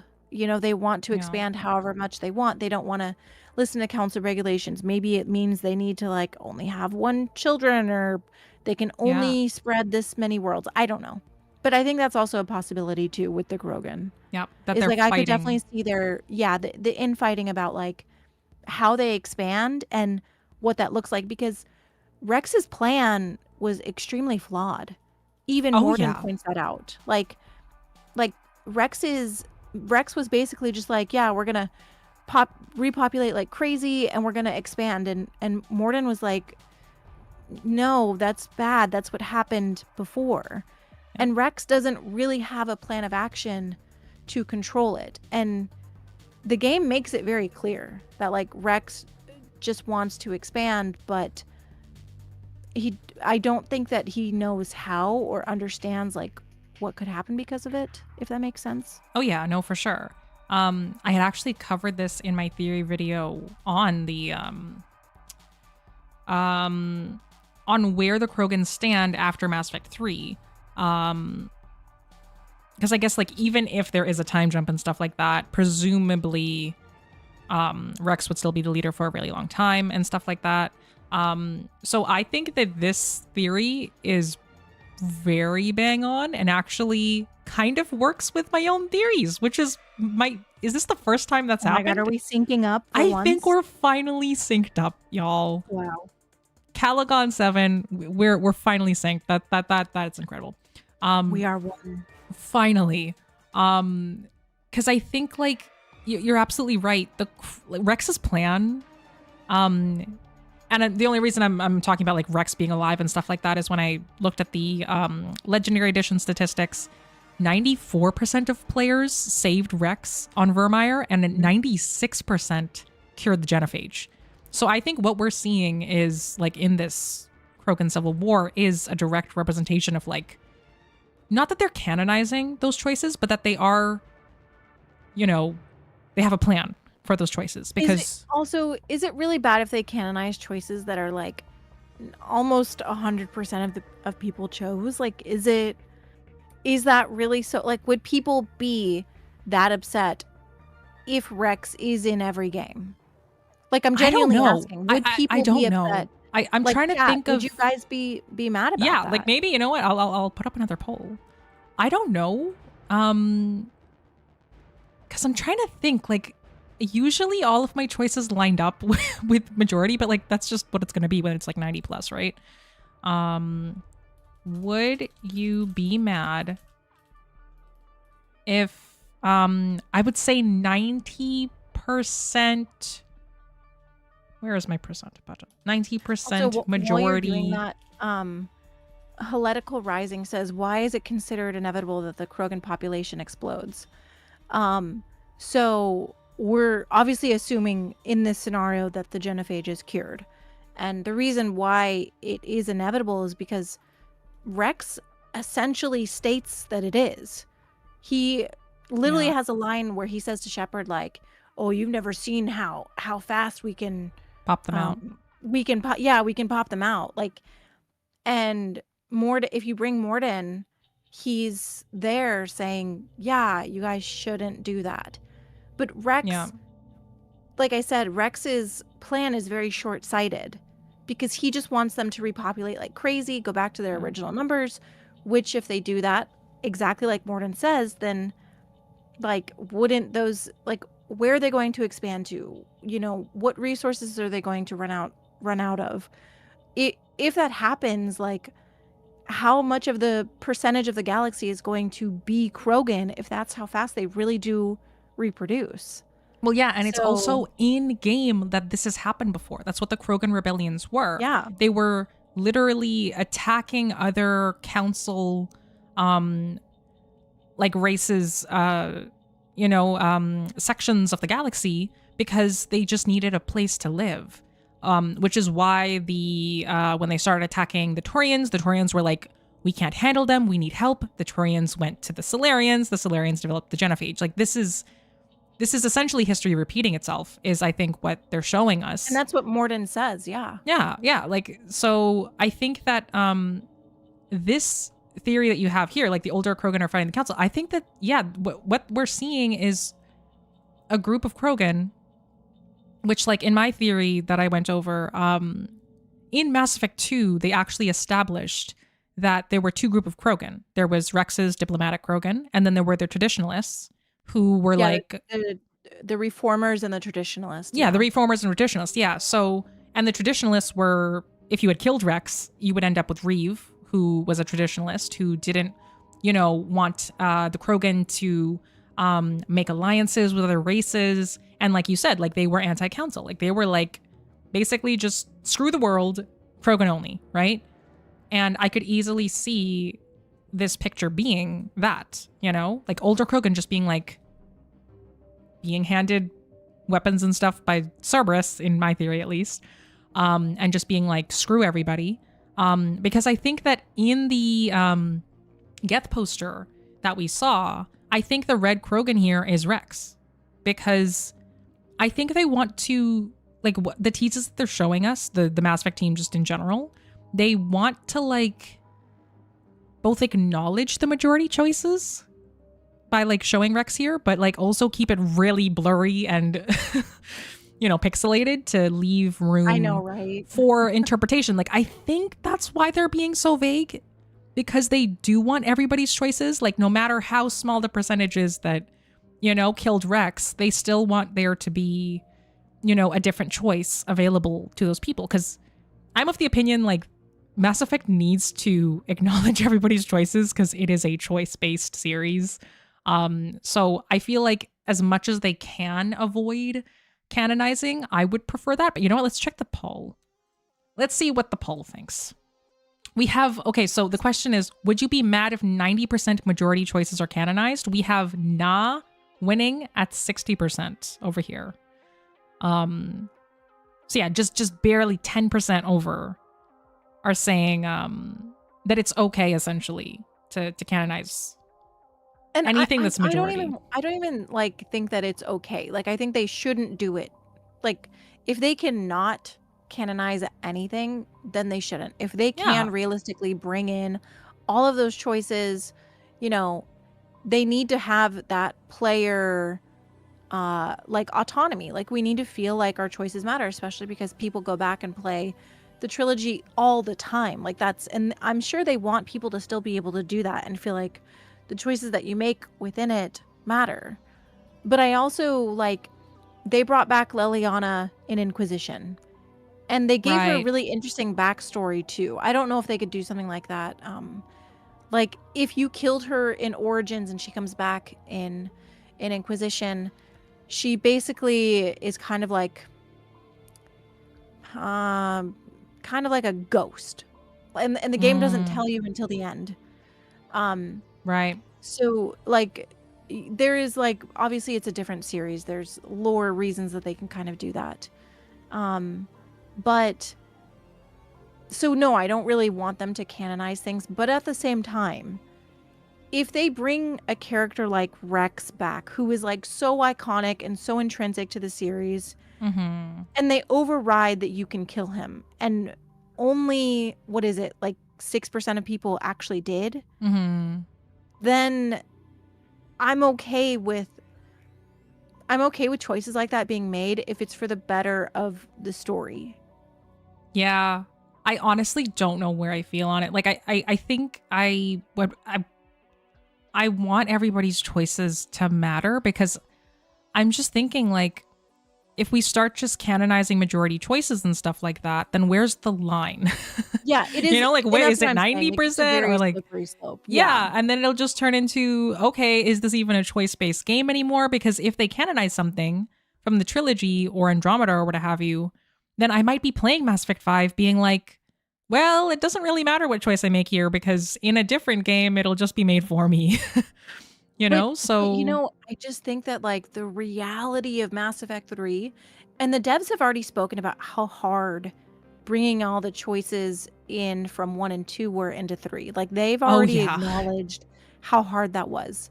Now imagine trying to do that after Mass Effect 3's fucking ending. Yeah. But then also, I don't know how they're going to if they, and even furthering that, if they do push this out after Andromeda, then they would have to do 1, 2, 3, Mass Effect 3's ending, and Andromeda. Like, I can't imagine the daunting, like, they would have to make very, very different games. Like, those are just, yeah, I don't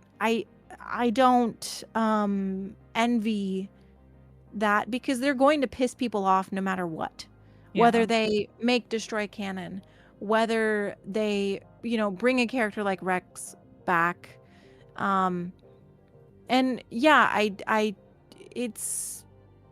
don't really know exactly what they can do and how they can bring it all together, but good luck to them. Good luck. Like, genuinely. And I know we go over this like every single stream and stuff like that, but all we can do is just wish them luck. Like you said about whether Gamble shows a tease or doesn't show a tease, like, people are going to be mad either way. And I feel like we already know the vitriol that happened after like the original Mass Effect 3 ending. Like, whatever they're going to do, it's going to make people mad. And yeah, I just wish them all the luck, because and we I all just know want how them that's to going to tell happen. like a good story. And you know what? Yeah. If that means that Rex has to be canonized, then I'll stop killing him, because I do sometimes do it. Excuse I'm sorry to all me? the Paragon players. Yeah, I do Okay, it so, like, sometimes. Okay. Kayla just dropped.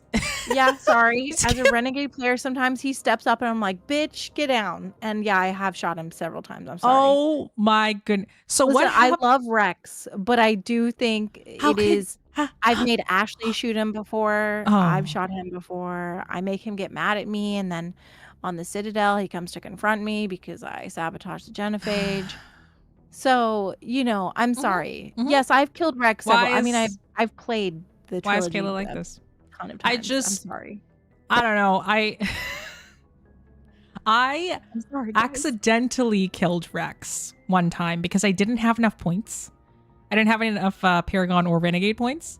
And then I got there and I was like, oh my God, like, what can I do? And the only option was to like let Ashley kill him. And I was like, okay, I'm just going to click it just to see what happens. And I hated everything. And I reloaded the entire game. I never went forward. Yeah, I think you're like the majority. Like, people, like, my stomach dropped when I realized I couldn't save played him. all versions of the game. I've taken every choice that you can get.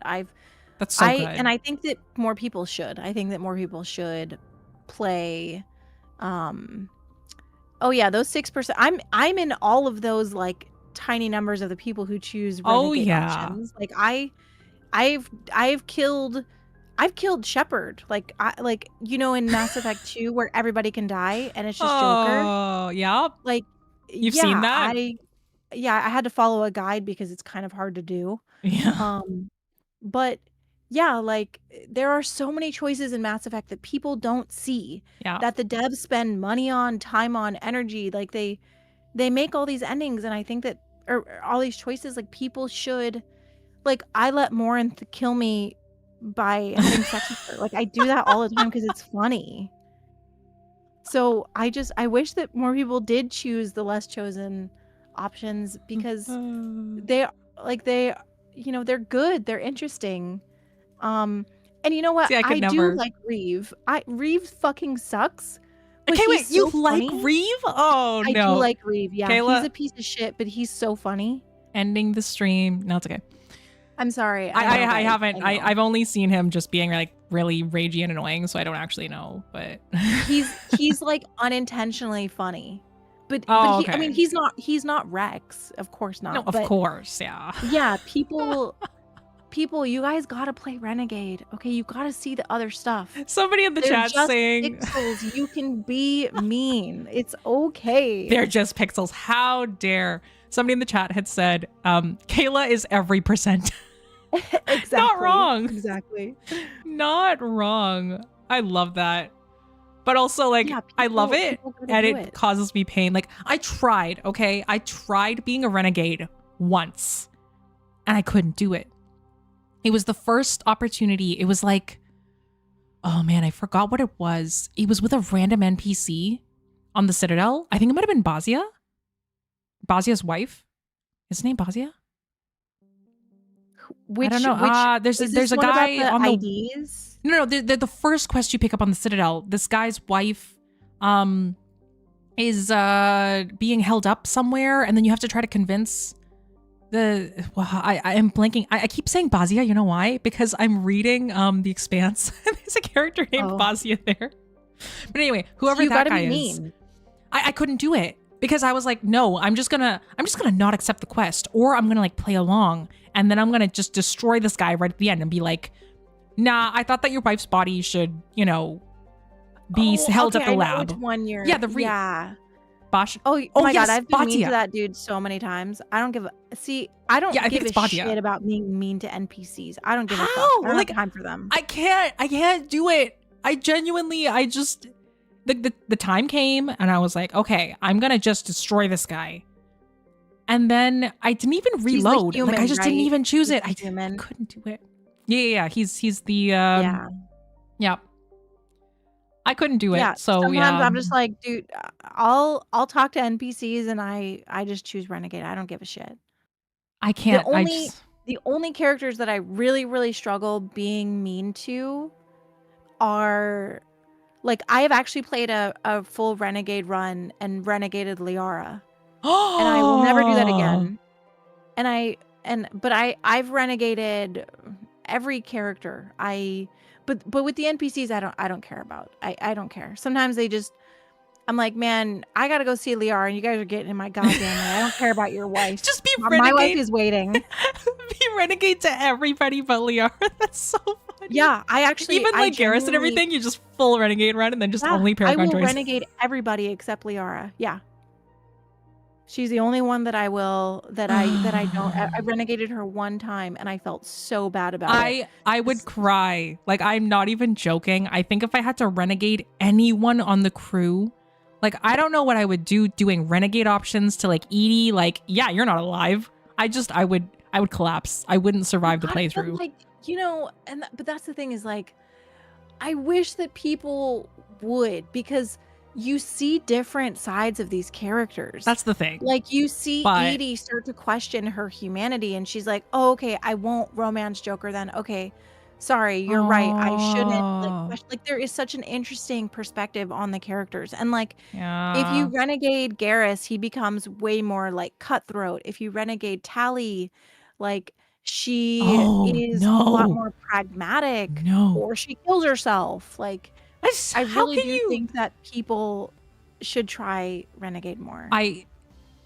You're not missing an entire game. You're not selling it well because I'm already getting heartbroken. But like, I honestly don't think I could be mean to Tally. Like, I could find a way to potentially be mean to Liara because I know she could take it. But I feel like with Tally, I would be like, no, I can't do that to her. Like, I literally just totally view Tally as just Shepard's like younger sibling. Like, oh, I need to take care of you. So like that would just break me. Like, well, I'm jealous that you have older siblings that took care of you because my sister beat my ass. My brother used to sit on me and tickle me until I peed.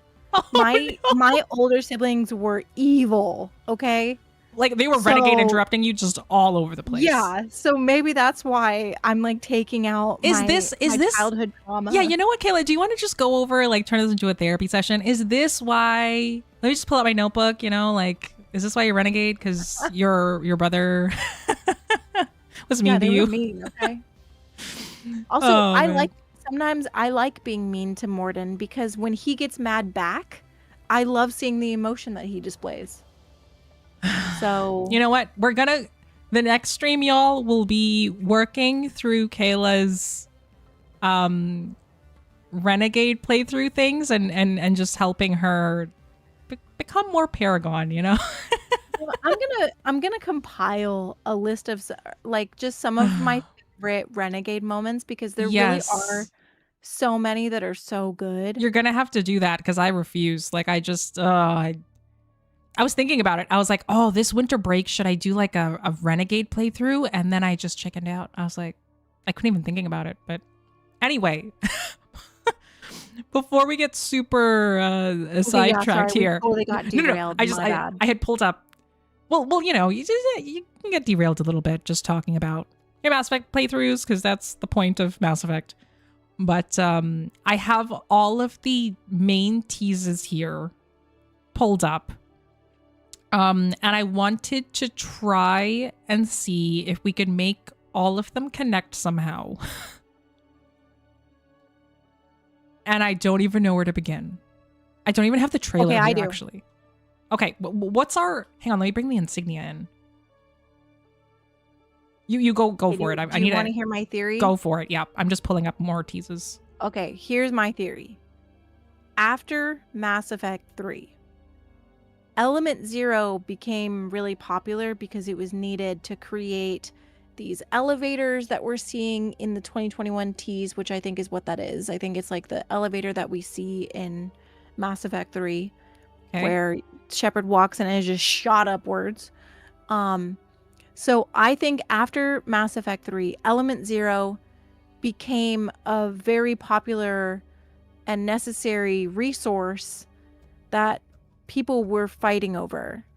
Okay. And I think that's why the Geth are in that poster dead around the Element 0 crater, because they were doing something with the Element 0. I think the Geth are kind of like a like a fringe thing. I don't see the galaxy accepting them anytime soon after everything that they did. So I think Element 0 has become like a resource that has been used to help with this new travel that we're seeing. And I think that's why the relay is being built, because I think the Crucible blast affected the relays that we know. But with all the technology available, the Reaper tech, the Geth tech, all that stuff, they have been able to reverse engineer all of these new things, and we're seeing those. We're seeing the elevators, we're seeing the vacuum dock, and we're even seeing like the weapons that the Krogan have. Okay, so and what Eezo I think is happening. So sorry, the main point is Eezo has been like people are fighting over Eezo, or like it's become...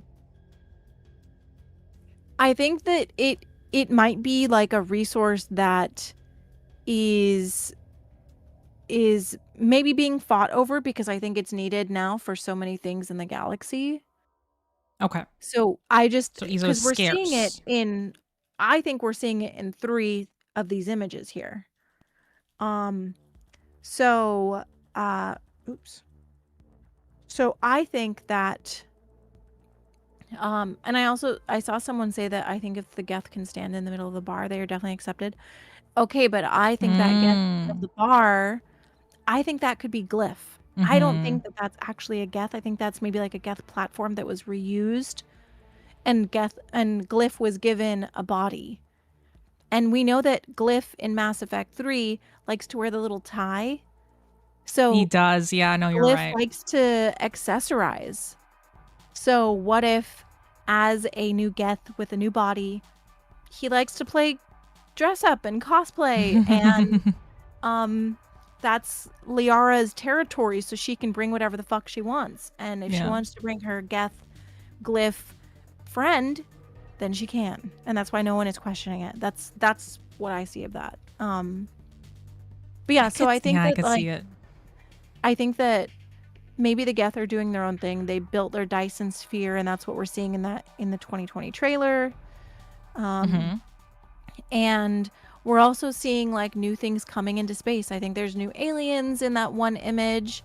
And I also think that in the 2022, the anomaly that we see across the screen is the new threat. It's the new whatever we're going to be against. I think there's something new that we're going to be discovering, maybe coming into space. I don't know. But that's kind of what I think. I think that like the galaxy just looks super different after Mass Effect 3. They're having to rebuild their travel system. They're using Element Zero to do it, and maybe other races are doing other things with Element Zero, and that's why the Geth are there at the destroyed crater. Maybe they were experimenting with Element Zero and it blew up. I don't know, but that's kind of what I'm expecting in like a new threat, like something new has been introduced to the galaxy. Maybe something that now feels safer, or like feels like they can contest now that the Reapers are gone. Because I did a video on the Formy like principle, which is like, where is everybody? Where are all the aliens? And then there's like the dark forest theory that basically is saying that they're out there, they just don't want to be known. Which could also relate to the Reapers, because they could be like, hey, we didn't want to come visit you because you guys kept getting destroyed. Yeah, exactly. They were like, we don't want to show ourselves when the Reapers are. So yeah, the Fermi paradox. What did I say? Formy? I don't remember. But yeah, the Fermi paradox, like the dark forest thing. Like I think we're seeing new aliens. I think we've already seen a bunch, and we're seeing a new threat. And I don't think we're going to see Reapers. I also, when it comes to Cerberus, I don't think we're going to see the Cerberus the way that we did before. Do you think that they are returning though? I think Cerberus might be returning. I don't think they'll ever be incorporated back into the Systems Alliance. But like, what if Miranda took Cerberus after Mass Effect 3 and made them better? What if Cerberus isn't the anti-human corporation that we knew it to be? Like, what if... Yeah, like Cerberus, but like reformed. Yeah, a changed like, Cerberus that's gone through like the 8 steps of grief or whatever. Yeah, like what if there's something new and different, and it's not... I think that we're like, with Mass Effect 5, we're in a really dangerous territory where a lot of people are expecting a lot of things to be rehashed because that's all that we know. So people are just kind of expecting the same thing, and I think that's like, I don't want to see the same thing. I want to see something new. I want to see, like, I know that Cerberus will always exist, but Cerberus is an idea. It's not Cerberus itself. It's the idea behind it. There will always be human supremacists. There will always be krogan supremacists. Like, that's inevitable. And those should exist because it's realistic. But I don't think that Cerberus as we knew it needs to exist. I think that would be lame. Yeah, I think like the one thing that worries me about a Mass Effect 5 that takes place close after the post Reaper War, within like 10 to 30 years, is the rehashing of the same things. Like, I think if Cerberus comes back, I hope, like you said, there's a different angle. Like, to me, like, from what I've seen, it seems like Cerberus is the same old, but like that's pulling in like nothing from the teases. It's from things that I've seen in the books. And like the random theories about Andromeda and how Cerberus has infiltrated the initiative and stuff like that. So like, that's not necessarily what I've seen from the teases. But I am a little bit worried about if not enough time has passed, that it will be a rehashing. And that's also my primary concern about if they do things like bringing Shepard back. Because it shouldn't be just oh hey, let's go save the galaxy again, you know, because it's like we've already been there, done that, right? It needs to be something different and new. If Shepard returns, there needs to be like, I want it to be super angsty, you know, and just like not be the same type of vibe. Because otherwise it'll just be like, well, I could have just played that in the trilogy, right? Like, what are we doing here? There needs to be something added to Shepard's arc to make it like actually meaningful. Also, the one thing I wanted to ask you is, in your theory about the Eezo being scarce and being fought over and stuff like that, do you still think that the new N7 is going to be the protagonist in that scenario? Yeah. Okay. I do think that like the like I think the Andromeda stuff will be like a small tie-in, like the dark energy. Maybe it's like coming through the relays. Maybe it's what destroyed the relay system. Like what if the Geth telescope like opened something into deep space that they were looking at and they started fucking everything up again. So like I definitely see, like I think that they're going to bring in I think that they're going to bring in Andromeda stuff, but I don't think it's going to be major. I think everything that we've really seen, like all of this is like 99% Milky Way aesthetics to me. The only thing that stands out is the 2022 Ilium poster that has like the signs from Kadara Port.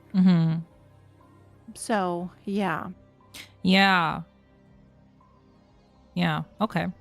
So what's before I do that really quick though. Brennick, thank you for the $20. And Brennick says, I just replayed Mass Effect Trilogy. I noticed that the Destroy ending had a preview, but with Anderson, not Shepard. What if the Leviathan never leaves so Shepard can come back as their vanguard? Well, Gamble's denied the Leviathans being the baddies. Like, I feel like that's the one thing from that one tweet about that leak. Like, it was so random, but that's why I think that the Leviathans aren't going to be the bad guys. It's so weird though that the Leviathan could just like be there chilling in the like underwater. Like the Leviathan are gone, so what are they going to do? The Leviathans don't want to rule. I don't think the Leviathans want to rule anything. Like I think that they're like, look, there's only like, I don't know if they want to hide anymore if they don't need to. There's like 3 of them, right? I mean, assuming that it's not even just those 3 that we saw, like the Reapers wiped them out essentially to the point where they needed to hide. Like, again, that one question though hits on the exact same thing that I'm talking about in terms of if I wanted to have Mass Effect 5 be about the Leviathans destroying the galaxy again, been there, done that with the Reapers. This time they're just, instead of being synthetic, they're organic. Like what does that add to Mass Effect, you know? Like I want the next game to feel different. I want it to somehow be a bigger threat than the Reapers in that, like, make it more personal. I loved Mass Effect 1 in terms of Saren was such a good villain. Sovereign was such a good villain because they were personal, you know, like Shepard got to talk to Sovereign and stuff. And I think in Mass Effect 2, they started hinting at that with Harbinger. And then it just completely disappeared in Mass Effect 3, where it was like, JK lol, we're not going to make it about Harbinger. We're going to make it about the Elusive Man. And I don't want a rehashing. Like, I want it to be new. I want it to be fresh. And I hope that, like you said, like in your theory, that the threat is new and, you know, more. I think that if they're not going to canonize an ending, it has to be new, assuming if they want to make synthesis work. Because I think like that's the limiting factor. If all the Milky Way races understand each other or whatever, and won't fight because of differences or whatever, which like we are seeing Krogan like infighting. So I personally think that like the synthesis ending is almost like a cop-out because you can both understand something and still want to like destroy it or fight it. Yeah. You know, which is why I feel like that's just I hate all the endings. I always will say that I hate all the endings. But I know, it sucks too. yeah, I would literally choose none of them and not even refuse, like none of them. But yeah, anyway, I hope that if nothing is canonized and stuff and you have to somehow make synthesis work, that the threat can't come from within the Milky Way, that it's just something completely new. And like you said, similar to like a Fermi paradox, whatever, if everyone was just like, hey, we didn't come to the Milky Way until now because we didn't want to get targeted by the Reapers, that maybe it's an outside galactic threat. And hopefully like that, what I think is the threat is going to come from Andromeda. That's the easiest way to connect, you know, both galaxies, is just make the threat come from Andromeda. I know a lot of people have been saying like potentially it could be the Ket. I don't think it's gonna be the Ket. Like the Ket don't seem very scary as villains, and that's one of the reasons why I didn't vibe with the plot so much, is because the Archon just wasn't scary. Yeah, no, I definitely agree with that. Which is why I feel like it's more Jardin stuff, and like that just opens a whole, you know, other can of worms, so to speak. But yeah, I feel like for your theory, like the Eezo being scarce, being fought over, like that's a new thing, you know, like that excites me. And yeah, with the Geth poster having that kind of blue crater and stuff like that, that could totally be something that the Geth, like who knows, maybe the Geth with their telescope found a really Eezo rich place, and now, you know, like they're the ones who have more Eezo than everybody else and all that, you know, like maybe the relay leads there, like from the one that humanity's building. I would love to see something new. If they're going to make it a huge nostalgia fest and stuff, the plot at least has to be something new and different, and not just regurgitating the same things, you know?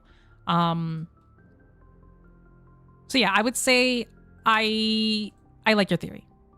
I like this theory. And I think it's time for your theory. I mean, I don't even know where to begin, though. Like, mine is so unhinged. I brought up my, this one video where I just have, where is it?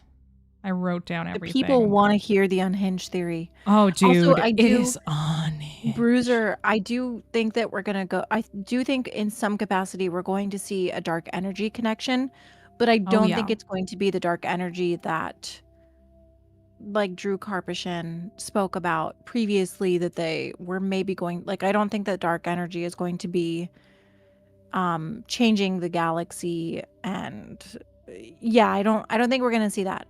But I do think we are going to see dark energy somehow affecting something. Maybe there's dark energy, like, and that's what's affecting the atmosphere, and that's why everybody's wearing masks, or you know, maybe opening the vacuum dock relay pulled it from Andromeda, or, you know, like dark space, and pulled something, and that's why we're seeing what looks like some type of contamination. I don't know.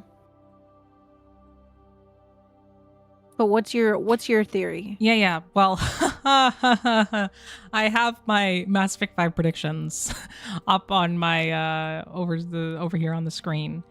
And I feel like my theory is so unhinged, and you really need to pull in things that aren't just the teases. Like, I take in things from the books. I take in things from, like, you know, how can I put this here? I'll just put it over here-ish. And I think, like, even things that haven't necessarily been teased, like, a lot of the heart of my theory is to do with Gamble's tweets.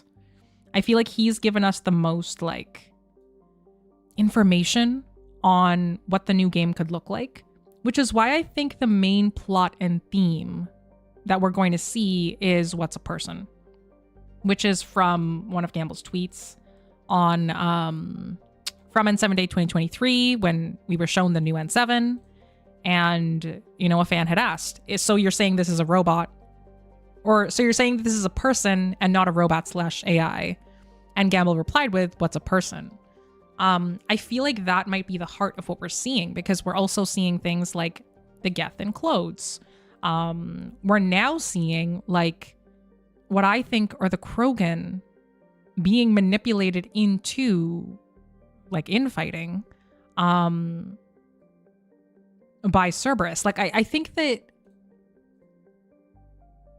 the biggest thing that I hope we see is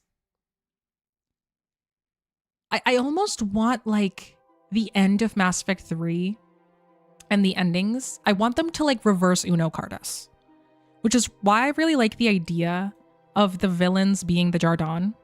Because what we know about the Jardan from Mass Effect Andromeda is that they build their... Oh, also, Mass Effect Andromeda spoilers. I know that there are a lot of people in my chat that sometimes haven't played Andromeda. I am going to spoil some things from Mass Effect Andromeda that are revealed at the end of the game. So we know that the Jardan created their own world, Meridian. We know that they like terraform planets and stuff, but they're also super weirdly nefarious in creating the Angara. And we don't know why. The only thing we hear them say is that continue the process for renewal. That is the only time we hear the Jardan speak when Sam translates that. And I feel like with all of like the biggest hints are the Milky Way and Andromeda are going to connect. If you aren't canonizing anything in terms of endings wise, I feel like the threat can't necessarily come from the Milky Way. It has to come from what just came before, which would have been Andromeda. And if we look at the one tease, like I can't pull it up in this, but there was in the 2023, which one was it? The Oculon tease? No, it wasn't Oculon. Epsilon. That one. It had said Andromeda distress signal detected. That to me is the biggest hint at the villains, because Andromeda was the last game that just came out. And I think we're also seeing, I don't have enough things pulled up here, where the Angara kind of has his hand on the table and he's leaning in trying to convince Liara of something. I feel like that is that kind of Andromeda distress signal detected in action, where the threats, like the literal villains, are coming from Andromeda and hopefully the Jardan. You don't think that could be the Quarian arc?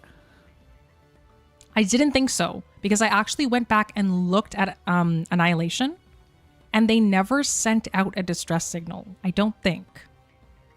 But please, somebody correct me if I'm wrong. If you saw Andromeda distress signal. At the end of Andromeda, they receive one from the arc, so they would have had to have sent one out. Yeah. No, for sure. I think that the way that I wrap my head around that is they were intentionally vague about like Andromeda distress signal, and then it was coupled with the concept art that we saw, or not concept art, but the illustration tease of the Angara with his like hand on the table, leaning in. Like, would they react that way to the Quarian arc?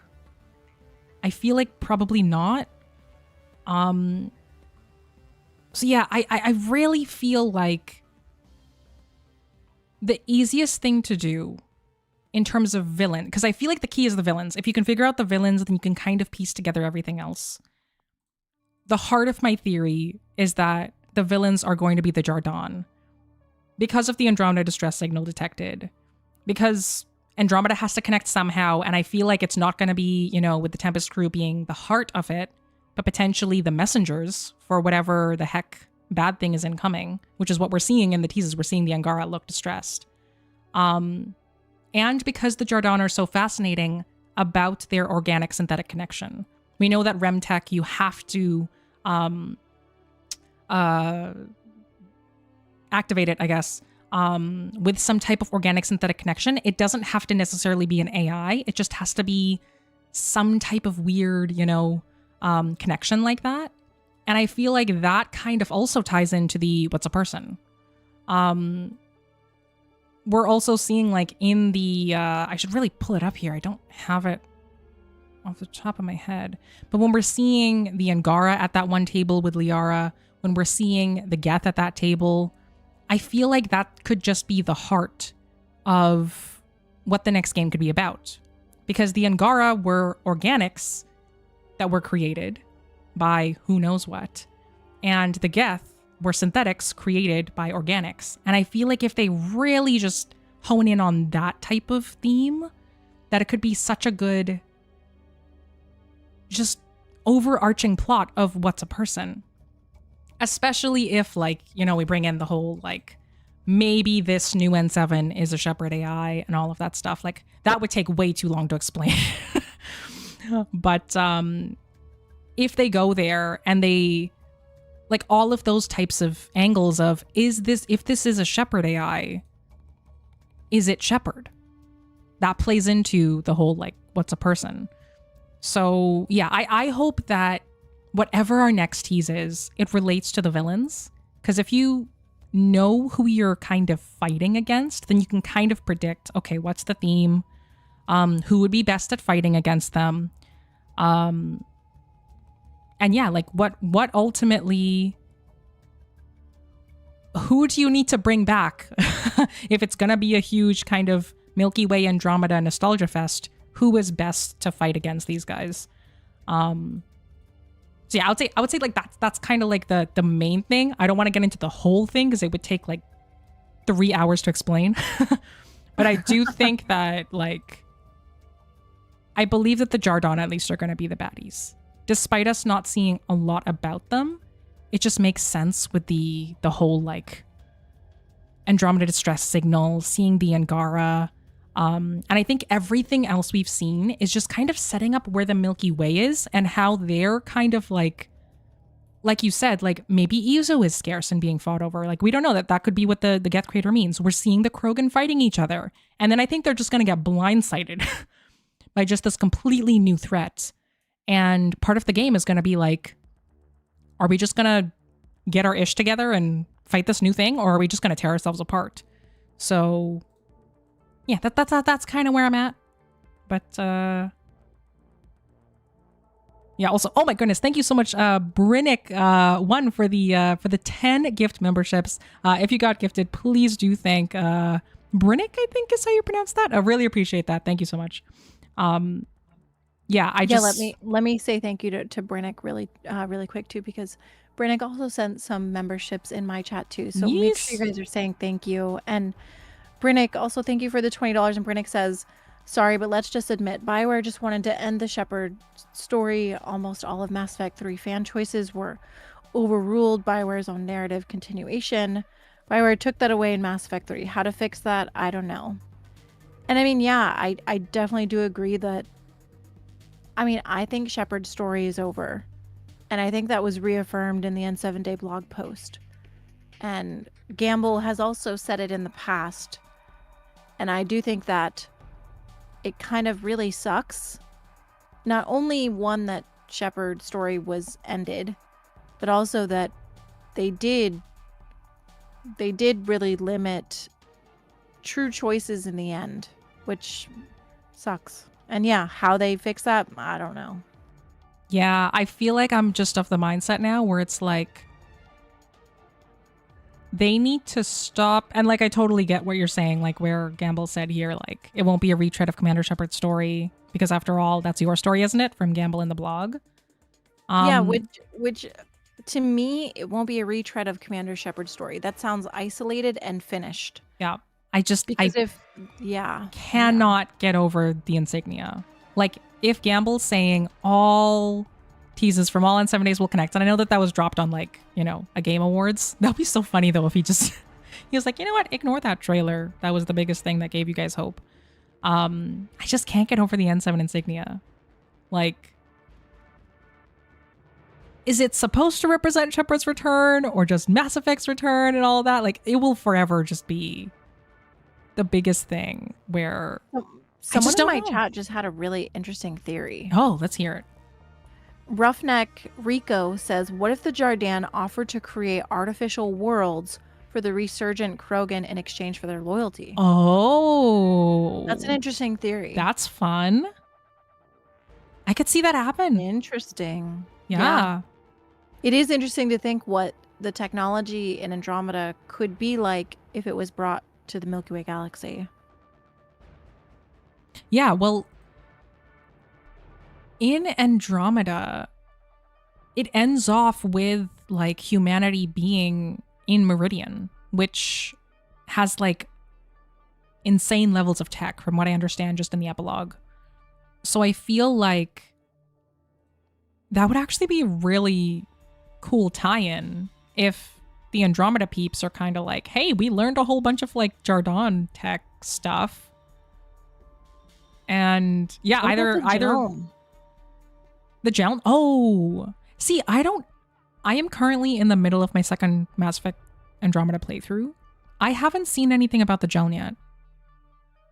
They're not. I mean, there's only one mention of them in Andromeda, and that's it. The Yeah, Gelm are only ever mentioned one time in like the most vague, like offhanded comment, and that's it. The heck? I feel like that's just the majority of Andromeda though. Like it's vague. It kind of hints at something like awesome and then it's just like peters out a little bit. But yeah, I think that I would love to see. I don't want Andromeda swept under the rug. Like, even though I think it's very vague, I think that it definitely needs to be there. Because wherever this new relay leads, like, I really think they're hinting at something beyond just only the Milky Way. You know, Gamble had said in that one blog, it wasn't this one, but in one of his blogs, he had said, what about all the galaxies? And I feel like for Mass Effect to truly become something like incredible, where maybe in each subsequent game, we're in like a different galaxy. It would be so cool if we had like a means to do that, and tying in Andromeda to the Milky Way in Mass Effect 5 would be such a good way to kind of, you know, bridge that, like those two stories, and be like, here's how the galaxies could connect, which is why I think, you know, if it's not just this relay itself, like maybe wormholes are a thing.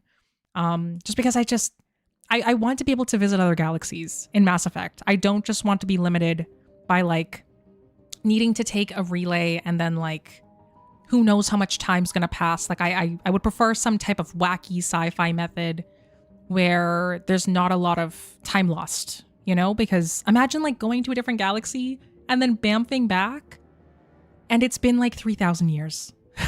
Like that would just be crazy to me. And it would be difficult for the developers as well, you know? So who knows though? Who knows? Yeah, we're going to be speculating for a while. I hope not too much longer though. Mm-hmm. Like Yeah. I think no, like we're gonna be I really don't think this game is like I said, they're still in pre-production, so I don't think the game is going to be out until 2028 at the very earliest. And knowing how everything is delayed these days, I think 2029 is real. Do you think it could hit 2030? No. So like it would never be delayed beyond to like 2030? Well, I just think like 2030 is way too long from now. But shit, I don't know. GTA 6, right? Like hasn't it been 10 years? Dude, are we ever getting that game? I don't know. I don't know if we are. They got delayed again to like November something, so who knows? But at least we have Exodus, right? And we have the Expanse, which just showed some more stuff yesterday. And yes, that the Expanse seems a lot further than I kind of expected. Oh, absolutely. Did you get that impression from the Death Diary? Yeah. When we saw the I think that. Also, sorry if you can hear my dog go. He's barking at something.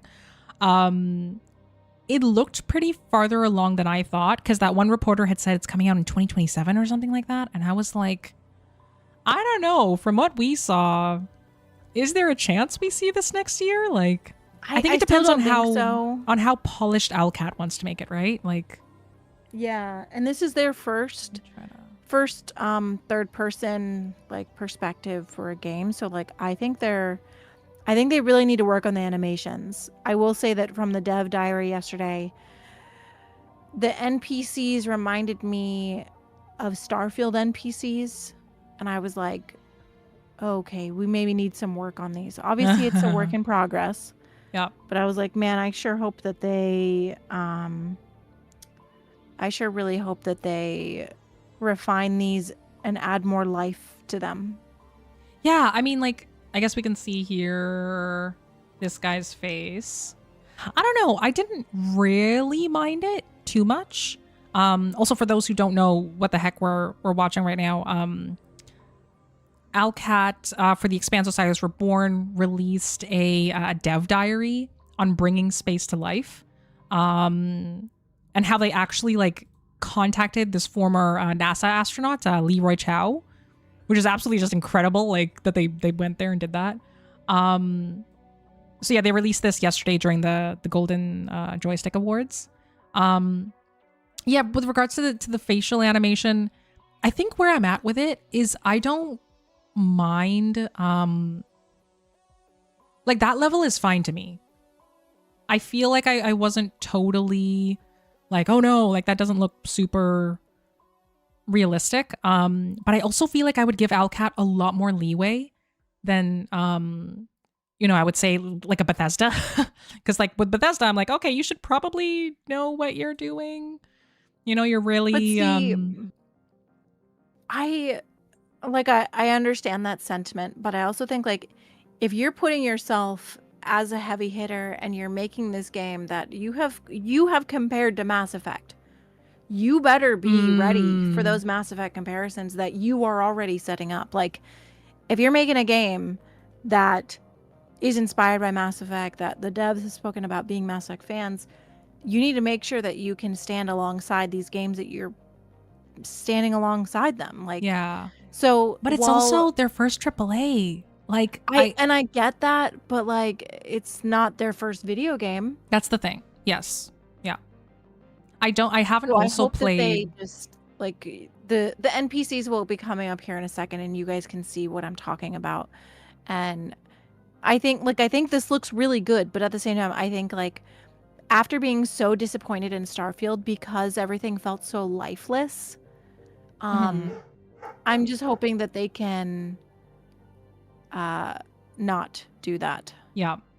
I haven't seen anything super worrying yet. Like, I think they're pushing their gameplay, and it looks absolutely incredible, especially the space gameplay and the amount of detail they put into like the sounds. Like, if you guys haven't heard this, you really need to hear it. I will be covering this eventually, I think sometime next week.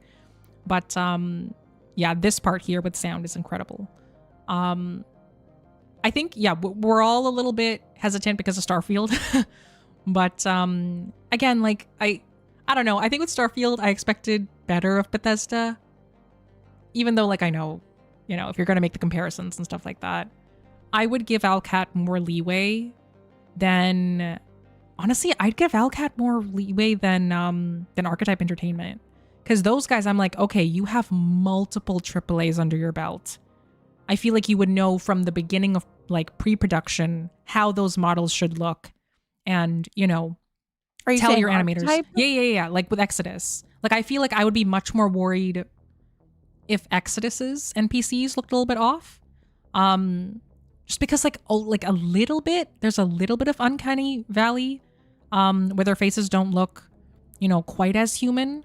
As I would say, like these ones. Too. Yeah, like that's what I'm a little bit worried about with Exodus. Like, I haven't seen anything super worrying about like this type of facial animation. But with Exodus, I feel like I've been like, uh-oh. There's this one scene where we see the NPCs and they're just kind of like this. The girl in the back looks like she's brushing her teeth, but like there's nothing in her mouth, and she's making the same movement back and forth. It just really stands out to me. At like 2:15. I think that like also after playing Cyberpunk, my Wait, in this one? expectations for cinematics are just like through the roof because I think that Cyberpunk is like, it's like the best of the best. Like the animations in Cyberpunk are so real, and I just want to see, like, I think that it's okay to have expectations, you know, like, Oh yeah. and yeah, this is still in production. Like it's still, this is a work in progress. Yeah, Obviously. early gameplay Yeah, footage so like says at the top. there's Yeah. definitely room for them to improve, but all the people who saw their demo in person at the last event said that the animations were something that Owlcat needed to work on. Like it was consistently pointed out throughout all the reviews.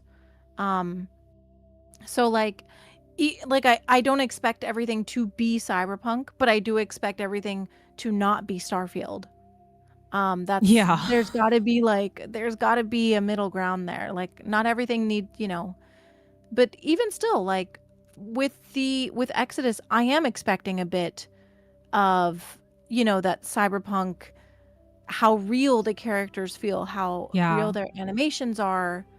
I am expecting that with these games that are having these massive budgets, these very long development times.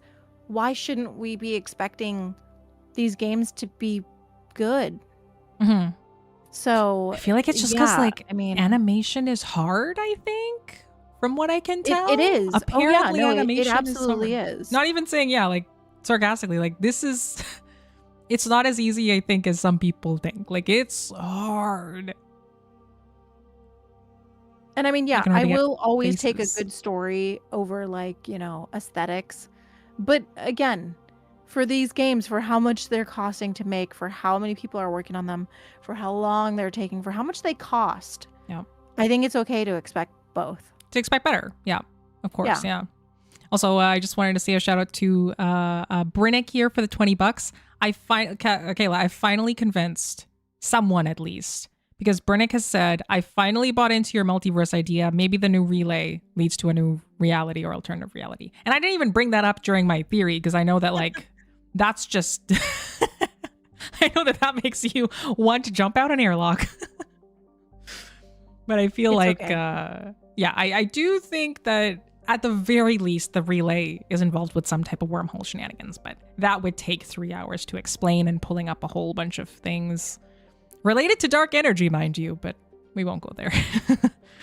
And also thank you so much, Brinnick, again for the $20 here. Long live Cyberpunk and Mass Effect, but still looking forward to the new games. Yeah, and again, I still haven't played Cyberpunk, but you need to play it. It's because of the first person thing. Like literally, it's just that. Okay, listen, I can't do it. Like I will play 20 minutes at a time because I'll just get a headache, and then I won't be able to like. You can add. I totally get that. I got that way with Outer Worlds, the first one. Oh yeah. With Cyberpunk, you can add if you add a cursor in the middle, that is known to help people with. Oh, okay. And they do have that option. Okay. I don't get sick playing Cyberpunk like I do with most other first-person games. Okay.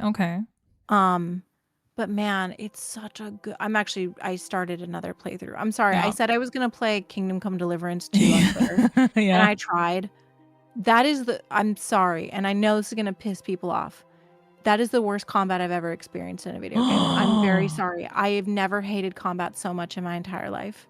Kayla, I tried to play last night, and these dogs were beating my ass. And after I died 3 times, I was like, all right, I'm just going to play Cyberpunk. I'm going to play just screw this. I'm playing Cyberpunk. I don't have the time or energy to like struggle that much with combat. Like I'm not. You have just no chill with that. You're like, you know what? If I can't button mash my way through, I'm not playing it. I'm sorry. Where are you at with something like a Mario Kart? If you just get blue shelled, or you just like, screw this. No, I love those games because I'm super competitive. Okay. We haven't done a Mario Kart stream yet. I feel like we should totally do that. I only have it on my Switch, so I don't know how we would do that. No, yeah, I have it on Switch as well.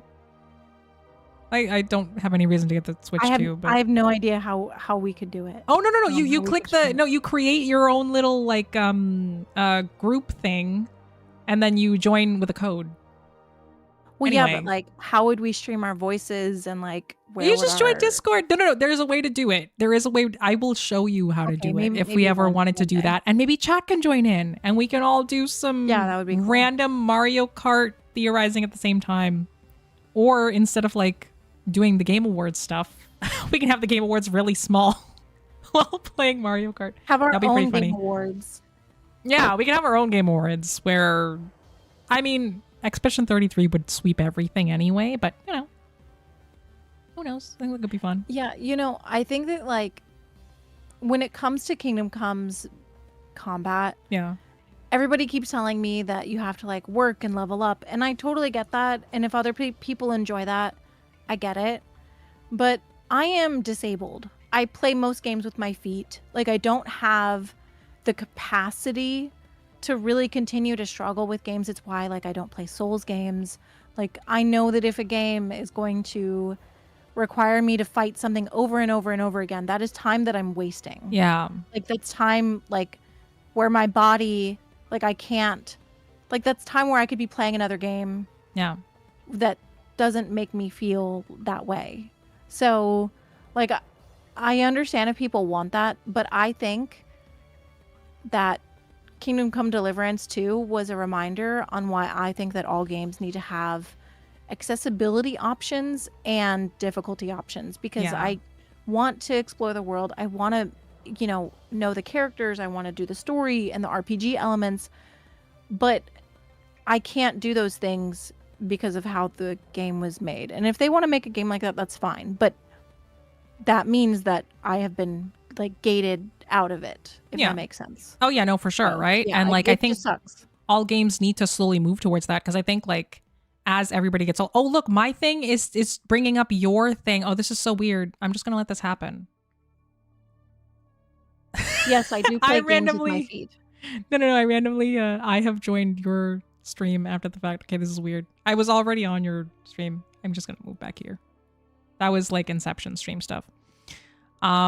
Games need to move towards more accessible things, because I think like as we all just get older and stuff, I think we are going to need those accessibility things. Like already just with like whenever I'm just doing a really long like edit in a video, I can feel my forearms just like hating me. Yeah. So yeah, like I could like, obviously you're like a freelance illustrator. Like of course your I have to be arms and careful hands with would be, how yeah. much I use my hands. Yeah.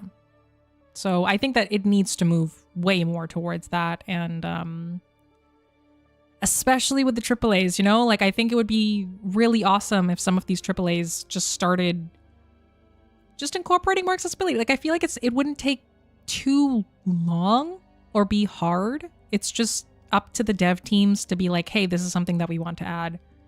So hopefully we see that, you know. I hope we do.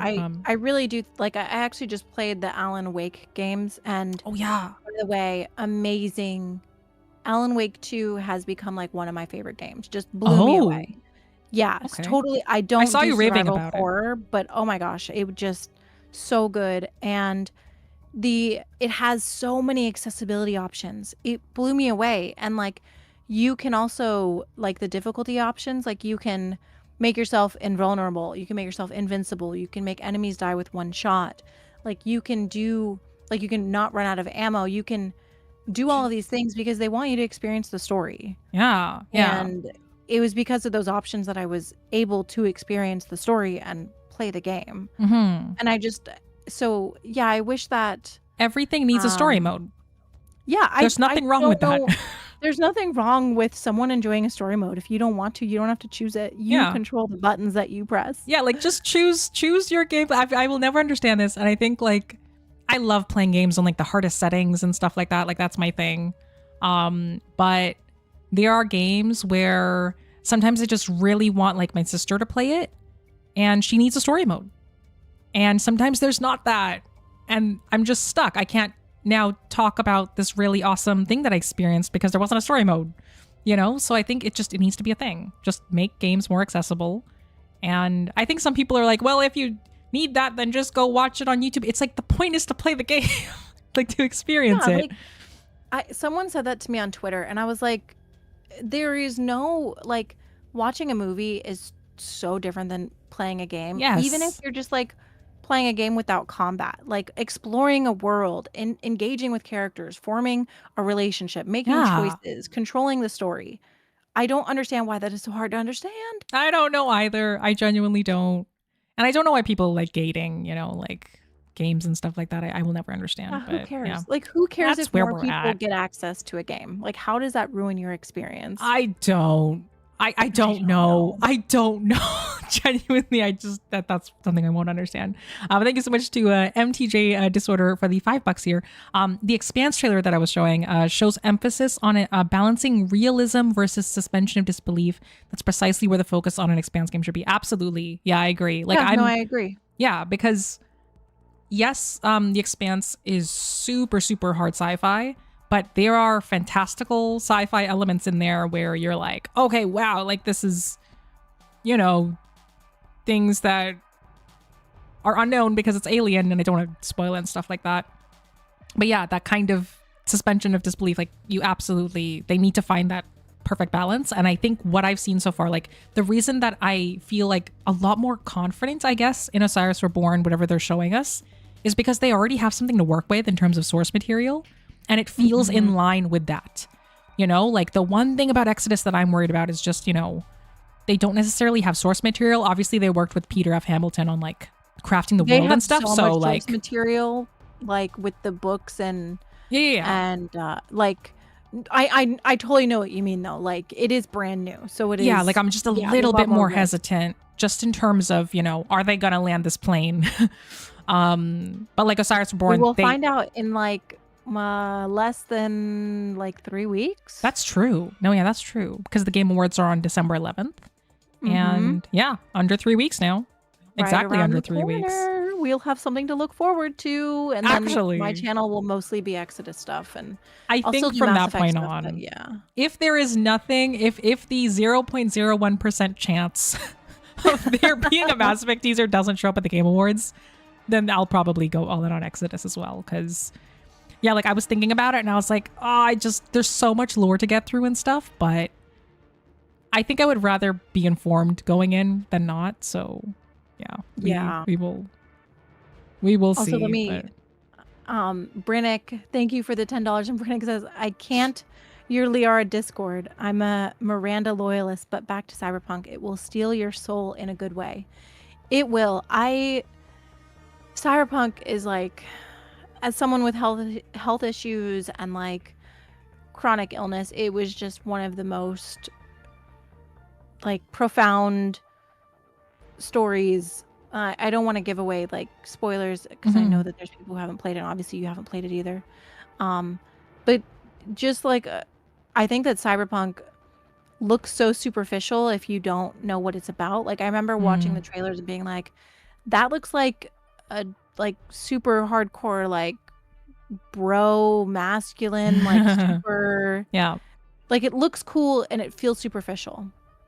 And then I played the game and I was like, this is one of the most like deepest shit. Like I cried, it like moved me. That's awesome. Yeah, I really like Cyberpunk is my favorite game of all time. Like Mass Effect is my favorite above series. Mass Effect. Yeah, but Mass Effect, but Cyberpunk is like, it is so, it just touched me in a very specific way. And I read all of the tabletop books that like the game is based on. They're super good. It has the best lore that I've experienced in a world or in a video game. Yes, it's better than Mass Effect because it's full of mysteries and possibilities. Yeah. And like Mass Effect has those, but like very few of them. Yeah. And that it's kind of frustrating sometimes. I think Mass Effect started turning into more of a military kind of game. It moved away from the mystery of one. Yeah. Like, and obviously like, that's why I'm excited for Exodus because Drew will be the lead writer again. And that was the heart of it. It looks like Exodus will also be, very mysterious and stuff like that. Bringing those elements back in. And yeah, Mass Effect definitely moved away from that. But you also can't discount that like Mass Effect 2 and 3 were the more popular. So like, oh yeah, no, I think they did become more mainstream as well. Absolutely, yeah. But I miss walking on a planet and like hearing the space elk. I miss like, you know, the mysteries of the unknown. And Cyberpunk, even though it's not about space, absolutely does that. There's just like there's essentially vampires and werewolves and this like entire society living in the internet, and it's fascinating. They did such a good job on the world building, and I recommend it to everybody. I'll give it a chance eventually. Yeah, you have to. I mean, and Brennick, thank you for the $20 again. I'm very, very thankful. And Brennick says, I'm a disabled war vet myself and a power chair myself, so I relate to your gaming needs. And this is why we need more accessibility. So people like Brennick and I can play more games, because I have, obviously, Brennick has mobility issues, and I do too. My hands are both really, really messed up. I have other health issues, but my hands are really messed up. So like it's very hard for me to hold a controller. I have to be careful. I use a lot of like voice to text, stuff like that. My hands are constantly in pain. So I just have to be careful with how I game, which is why I play with my feet. Someone asked earlier. Also, Santalu, thank you for the $5. And Santalu says, game development is hard. I'm married to a game dev. It's insane what they have to deal with just to get a game made. Yeah. It's crazy, like especially the level of like coordinating between the different parts of it, because it's all connected. I give so much credit to all the game developers, because there's just it's so much work. It's ridiculous. And I think like a lot of what people don't see are like the random bugs and stuff like that. Well, sometimes they make them into the games, but like it's really hard to keep everything on the rails. You know, QA is so important. Yeah, because there's so many moving parts, and how all the departments like keep it all together and stuff like that. Leadership and management are really, you know, key for that. So yeah, props to them, honestly. But yeah, is there anything else that you wanted to chat about as we kind of wrap this up? No, but I do want to say, Brandon says, thank you for the $2. And Brandon says, I love how you can roleplay as a Spectre in Mass Effect 1. Yeah, there's something really cool about the way that Mass Effect just makes you feel like it's like Mass Effect 1 really makes you feel like it's like you versus the galaxy, whereas I feel like 2 and 3 are like you versus the other races, if that makes sense. Yeah, no, for sure. Well, Mass Effect 2 was just basically like spy kind of mini, like gather your little spy crew and then go save the world undercover, you know, like I want to see that again. I don't know if that's what we're gonna get in Mass Effect. I think it is. I don't think so. I think that's what the N7 agent is. I think that's what it is. I think you're wrong. Yeah. No. It's fine. We're gonna have to duke it out. We're gonna have to meet up in real life, and then just stream we'll box 1v1. Yeah. We'll either box or we'll let our dogs just fight, and then whoever wins, that'll be it. Okay, one of my dogs is 6 pounds.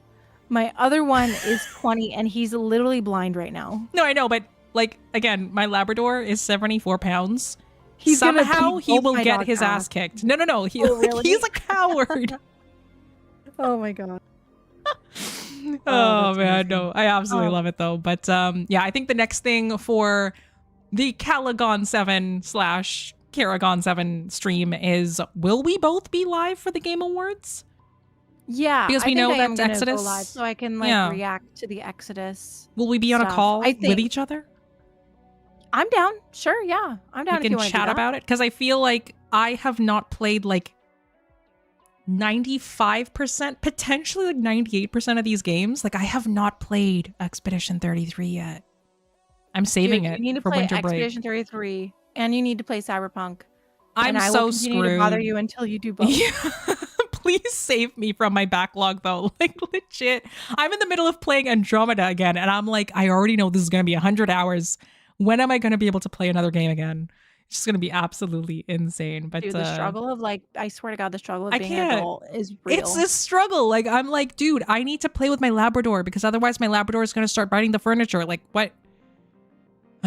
The struggle is real. But it really is real. also, Brinnick, thank you Brinnick, so you much. again. Oh, Brinnick is going off. Brinnick, Yeah. you're the best. Thank you so much, Brennick, for the 10 gift memberships. If you received one, please do thank Brennick, just going off in this post N7 stream chat here that we're having. But yeah, the next time that you will catch both of us, I guess we'll do another co-stream of the Game Awards, and we will all experience the next chapter of Exodus, whatever that looks like, because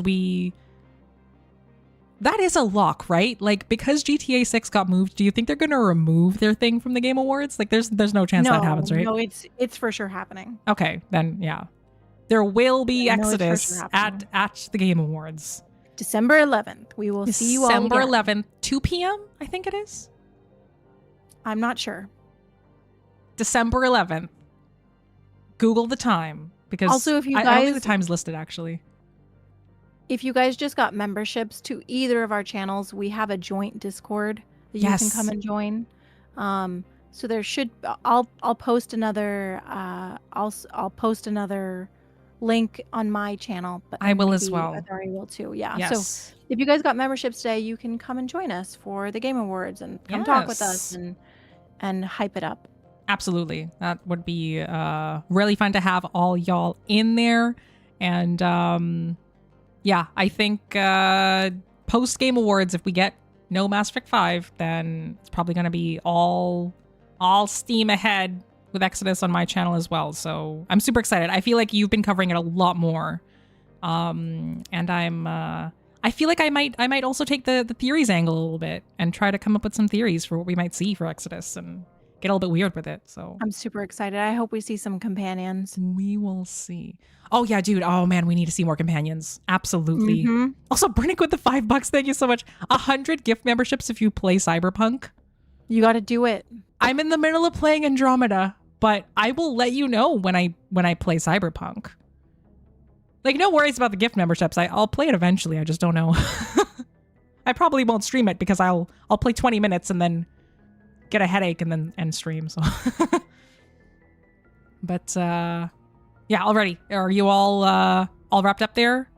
Anything else that you want to discuss? And Santalu, thank you again for the $5. And I agree. Santalu says, I think we're getting a spy game for the next Mass Effect. I have my theories, especially with Mary DeMarle being the senior narrative director. That is true. No, that is true. 100% agree. We're going to be an N7 agent. And we're going to locking it in to the Shadow Broker. I honestly, I know that we could just keep chatting about this like all for the whole day. It would be really awesome if we were a Shadow Broker agent. I will say, like, if we were an agent under Liara, that would be so much fun. That's what I'm expecting. Fun. Yeah, but we'll see. We'll see. Anyway, I feel like that is all right, guys. that is all from I need us. to go eat. Yes, And I we gotta get my also dog medicine. we need to go take care of our dogs. Go eat. Did you say a crazy fact? I feel like I've been forgetting to ask you. We almost got to a crazy fact about your Oh my life. God. Do you have something? Just crazy for the lovely chat people. fact. Oh God. Do I have anything? You have to have something. Should I get some Jeopardy music? I'm feeling the pressure.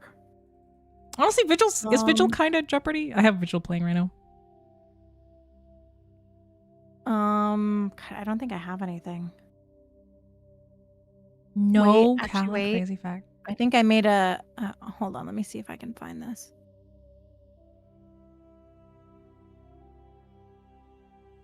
Punk rock Hold on. lesbian, I just got here. I'm so sorry. I'm so sorry. You're rocking up right at the end of stream. Don't worry, because you're going to get to tune in for Kayla's crazy fact. Paragooners need to know everything. I will put up that poll also. Probably not today, like sometime. You know what? I'll put it up closer to the Game Awards. I need to find a couple other community name suggestions. Maybe I'll ask the Discord, anybody in the Massively Affected Discord, for some suggestions. But right now we have Paragoners and P7s. We will see. I kind of vibe with P7s because like N7, but like, I don't know. P7 is just like, I'm sorry, but I just think of P. And it's been ruined. Like maybe some more workshopping. I need some help. I need some serious help. It's fine. I'll ask the community. They're better at coming up with stuff than I am. I'm tired. There's no crazy fact. No, I don't think. Oh, okay. Here's a crazy fact. Oh, okay. Did you guys know that when Edie was originally modeled, she had Okay, I kind of know where you're going with this, but say it without saying it, you know? She had, let's just say Oh, that did she have BioWare a- for some reason was like, let's give her 2 sets of What? I whispered it because I'm scared. Wait. Okay, wait. Don't let us get demonetized, but can you spell it? LIPS. Now, why did BioWare do that? Wait, what? They gave her downstairs lips. I'm not even joking. I'm not even joking. Why would they do that? I was gonna make the joke that Liara did on like the whole. You're saying that Edie was azured, like there was that's what was happening. Yeah. Oh my. You should like. I looked up a picture of it and I was like, jail. You looked up a picture. Well, yeah. Of course, I'm nosy. I gotta know everything.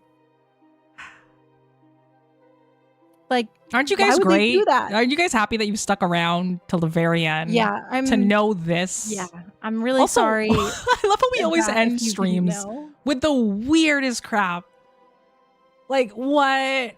Crowfish, I'm back. What did I miss? Don't worry. They did it to didn't miss Edie, much. and they made it. It used to be worse, is what I'm saying. It used to be worse. Wow. It okay. used to be worse. Yeah. Perfect. So thanks, Oh, we BioWare, have for that. Paradial. Paradial? I'm not sure I'm vibing with that.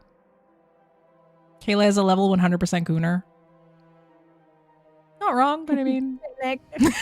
Nick says downstairs lips. Just kidding. Well, what else am I going to say, okay? Oh, my God. Okay, and... Oh, you know the welcome to lore Ends on our Legion. both of our channels, like whenever we stream together, there's too much. I feel I know, like there's so much oh, YouTube anyway. is going to like, oh, they were talking about those. We're talking about- They're going to demonetize me. no. We weren't talking about anything. Don't demonetize this.